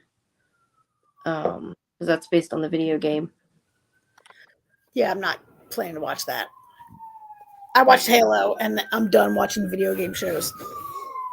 After that, that's not true. Last of Us, you liked? Oh, I like the Last. Yeah, they're not all bad. I wish they. I just got to say, I wish they'd, and they, I guess, have talked about it. I wish they'd make a show for Alan Wake. That's what they need to make a series for. I'm just gonna say that. Yeah, I've never even heard of that. I don't even know what you're talking about. Yeah. Yeah. All right. Well, we got one more show on the agenda tonight. Okay. Well, I will come on. I want to check some of the stats when I get on the computer, but I'm going to mute myself and go off. So have a good night, guys, and I'll see you next week. All right. Bye, Jamie. Good night. Bye. Okay, so this I was going to say most latest episode, like I can't even speak properly. This most recent episode, was it called The House of Willow? It was called The House of the... Oh, Jesus. They go to the House of Willows. It's called, hang on, I got it. Ladies of the Willow World. Because a big chunk of it takes place in the Willow World, which is the brothel in town, right? Yes. And so we had a really, partly because of that, we had a pretty female heavy.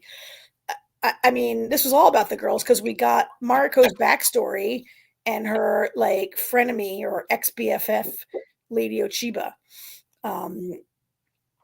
So it was like the girls episode. I thought it was pretty good. There hasn't been a bad episode. No, you're right. There hasn't been a bad episode. And there's only 8 episodes, right? And this was episode 6. So we're drawing near to the 2 more. conclusion. 2 more? Yeah. So we're getting near the climax of this show here, I guess. I mean, there's all this separate goings on about how there's going to be a war. I can't tell you one thing that's missing for me in the show, though, is I just do not see the attraction happening between Blackthorn and Mariko. And I feel like... Really? I feel it. I feel like it's very unrequited at the moment. That he's hot for her and she's not... No, I think she's hot for him, too, but because of everything, she's playing it very close to the vest. I think... that was part of the point. I think that was something that the madam and Kiko was trying to do, because I think they kind of see it. I think it was heavily implied by her that she kept basically saying that, Mariko, you can join us too. You're going to be in the room with us too, right? You're going to be there, right? And she's like, no, this is and she goes outside because Mariko's not stupid. Yeah. Because she knows, this is the most, kept talking about how this is so private and nobody knows anything that goes on here, which is a load of shit because everyone on the inside knows everything that goes on there. Well, I mean, not only that, they're the, I mean, that tea house, I guarantee you, is the best spy organization in Japan. Oh, yeah. Yeah, for sure, right? I mean, Kiku,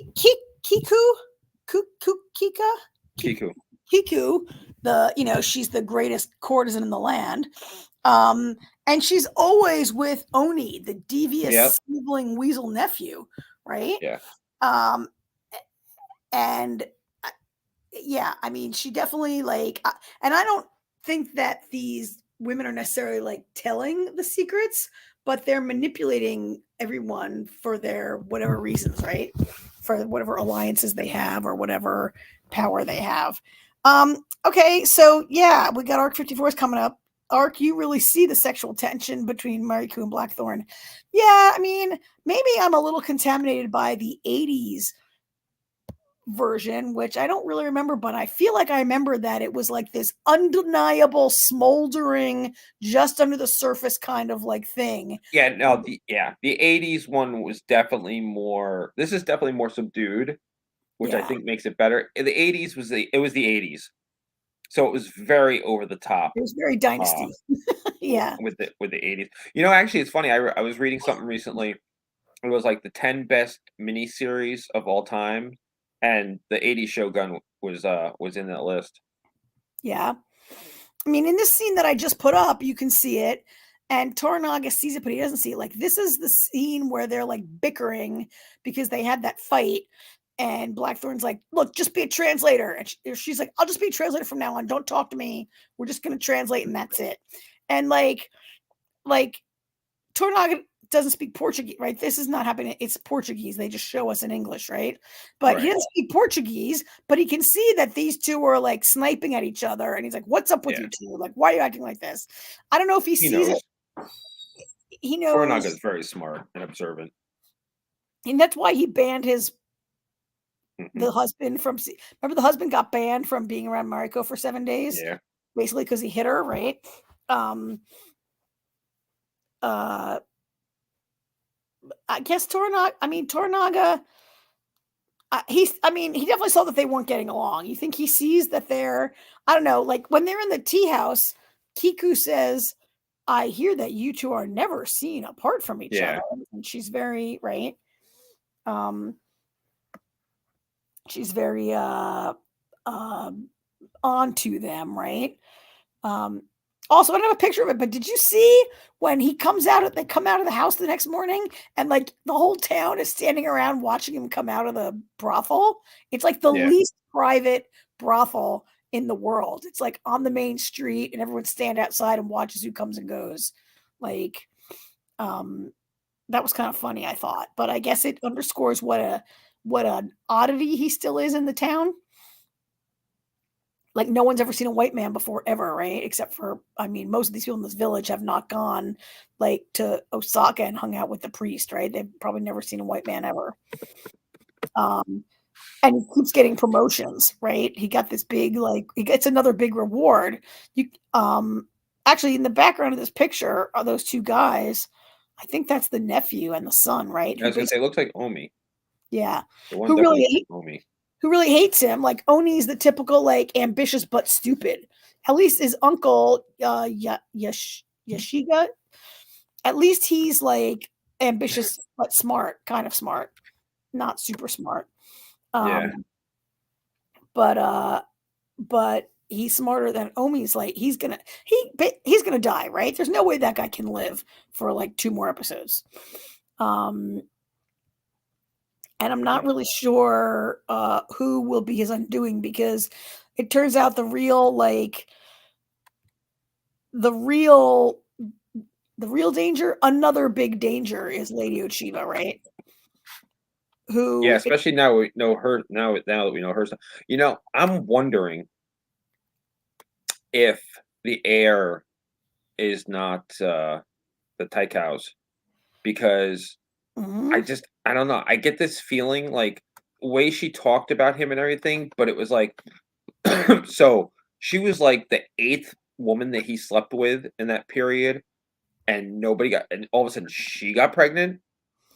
Like, I almost feel like he was shooting blanks. Yep. And there's a conspiracy. I don't know if she did it on her own or his wife was involved, or who, you know, how exactly it went down. But I feel like that's going to come into play somehow. I think it was more than 8. I feel like at one point she said there were hundreds, but I might have. Oh, maybe there was. I don't remember. I thought she said like hundreds of concubines were brought in, and like I'm the one who got pregnant. Maybe I shouldn't say hundreds, but it definitely was a lot. And I thought the same thing. I'm like, oh, can anybody be sure that that's really your baby? Like, how would, Arc said it last week when you weren't here, AJ. That like, is it? That was 2 weeks ago. That was 2 weeks ago. like, is it really like who knows? There's no way to really know, right? I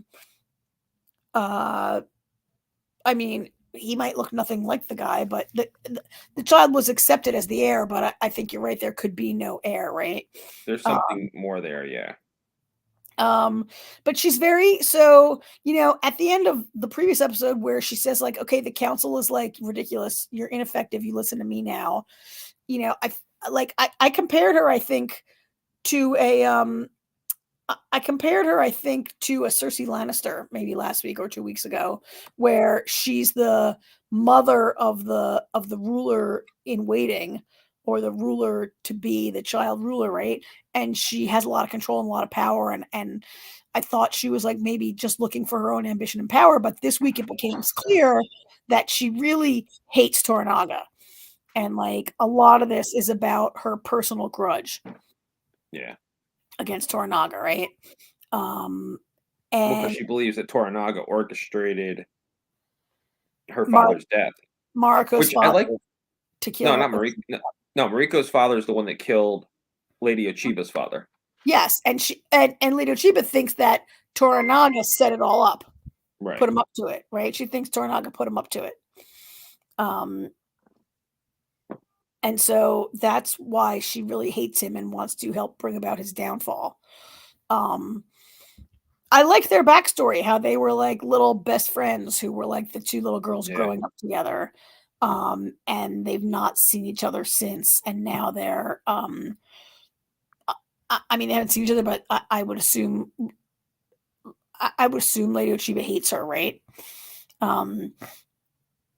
Well, yeah, because her father killed her father. Yeah. Even though totally her fault. Yeah, because even though she's a little kid, it had nothing to do with it. It's totally her fault, right? Well, she was of age at the time because that's why he married her off to what's her face. Because he knew he was planning to do it. Yeah. And he married her off to somebody that was inconsequential, so that she could take the power herself. Yeah, so that's kind of an interesting thing that we learned, right? That her father had first of all, that she's trained to fight, I guess was not. We saw that when they were ambushed in like episode 2, but her father has like a plan for her. Like she's married to someone inconsequential. I mean, he married her off to protect her, right?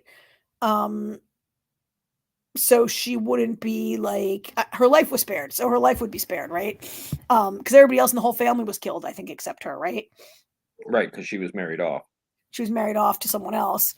But he picked this boring guy so that she would have some room to maneuver, some room to flourish, or so that she would be unnoticed, or so that she could boss him around. Because she doesn't boss him around, and he's a great warrior in his own right? An inconsequential family, but a fierce warrior and well respected for that reason, right? So I'm not really sure what her father's plan is, or what we're supposed to believe that a woman could really do in 1600 in Japan, right? Yeah. So I'm kind of interested to see where that goes with her. I don't know where the book went with that, so I have no idea what to even say about that. I have no clue where that could be going. Any thoughts? Nope, but I'm sure we'll find out. I mean, maybe we'll get to see a big girl fight. Maybe we'll get to see her fight. I think we'll get to see her fight again before it's over. We'll see fights, but I'm going to see her fight. I am a little over John Blackthorne's whole like giving my ship so I can go kill some Portuguese thing. I feel like he's a little too obsessed with that, given how long he's been in Japan and what's going on in his life right now. And he really like is kind of like, I mean, he really hates the Portuguese a lot in a way that like I get it, but I kind of don't get it at this point, right? Their assassins could kill him at any moment. He has bigger problems than like, I hate the Portuguese. Allow me to disrupt trade for them because they just want money. Which I'm like, I kind of was like, okay, Blackthorne, do you think the Japanese are stupid? Doesn't anybody know that another power comes to trade with you, that it's really for their own enrichment? Like, who doesn't believe that your trading partners are trying to get richer over you, right? I don't know. It feels like they're not as bad as as John Blackthorne feels they are. And those two priests are kind of. Oh yeah, they're completely. I mean, they were even talking about joining sides with Toranaga if he does manage to win. I mean, Blackthorne's not wrong. I mean, he's completely right about them. I mean, he is, but he just seems he's I don't know. Like when he was saying can I have my ship and my men back, and he was really concerned about his men. I don't know. He was more sympathetic. Now he's just like, let me really just go and kill some Portuguese. Well, I think the reason he's saying that partly is because once he has a ship back, he can pretty much do what he wants. He can just leave. So if he makes it sound like he's doing it for Toranaga's benefit, that maybe Toranaga will actually give him his ship. But Toranaga was like, yeah, whatever. Oh yeah, he was just talking to try to convince Toranaga, but Toranaga is like, so John has never once convinced Toranaga to do anything that he has ever asked him. No, not really. No, he's way out of his league with Toranaga. I mean, that's maybe part of his, he's got this kind of superiority. He's like, I'm a European and I'm, he definitely thought they were savages. Of course, they think he's a barbarian. So yeah, he kind of is. I mean, there's definitely become a mutual respect between the two. Yeah. Yeah, for sure. If we had more than 2 episodes, they might become friends, but we only have 2. So we'll have to see. So let me circle back because I'm interested in this comment that Arc54 put in the chat that the plan with marrying Mariko off to this guy and was not just to protect her, but it was to grow and later finish what Toranaga started. But what is that? What Toranaga started? Like Toranaga, so they had a bad ruler, right? I don't think we know yet. Well, I want to see more why they killed Lady Oshiba's father. I want to see more. I mean, we saw he was pretty ruthless in those little bit flashback, but I want to see more. There's got to be something more to it. Yeah, I mean, Mariko has said that her father killed him because of his love of the realm, and that we did see where the the guy was so. Correct me if I'm wrong. Oshiba's father was not the ruler. He was a vassal to the ruler, right? Yeah. And he was we saw that he was killing some people. I guess he was a brutal and mean guy or whatever, and a bad guy. But yeah, I'm not sure what that master plan was. And I think maybe Toranaga knows, Mariko doesn't know, right? I feel like maybe Toranaga maybe has been watching her, he's sitting on an egg and waiting for Mariko to get ready to hatch, sort of, right? And she wasn't ready yet. And he'll tell her what she needs to know when the time is right. Although he says, you didn't know? He seemed genuinely surprised that she didn't know that her father, did this in her best interest. She's always been my father married this jerk who I hate. Why does my father hate me? And he seemed genuinely surprised that he didn't realize that he did it out of love.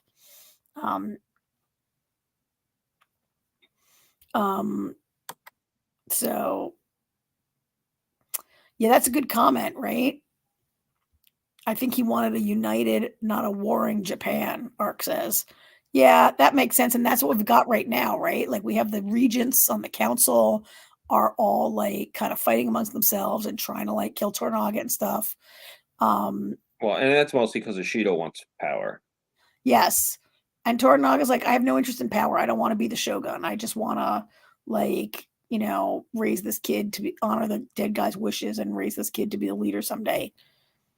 I don't know. I feel like he's going to be the shogun by the end of it. The show is called Shogun. I feel like he's going to become the shogun. But it's going to be kind of hard to get there. Yeah. All right.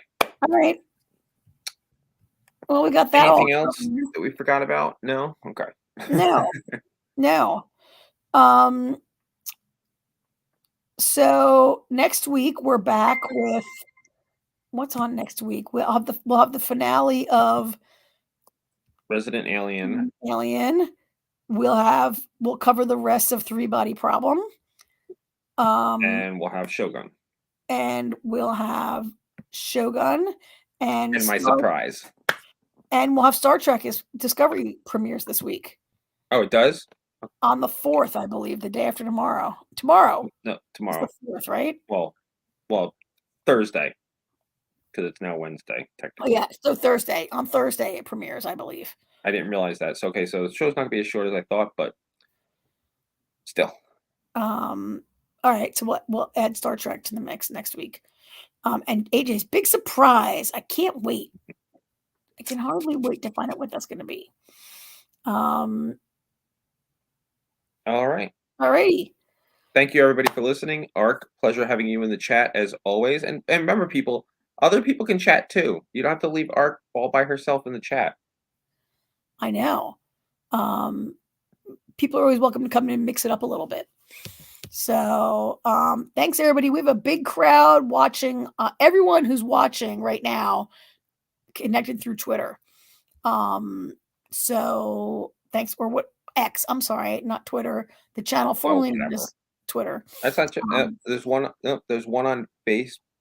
There's also one on NDB Media Twitch and one on YouTube. NDB Media YouTube. So yeah, mostly Twitter. We got all the channels going tonight. So all right. Thanks all. Thank you, everybody. You're welcome, Mark. All right. Have a great week. See Talk you guys. to you all later. All right. Good Bye. night.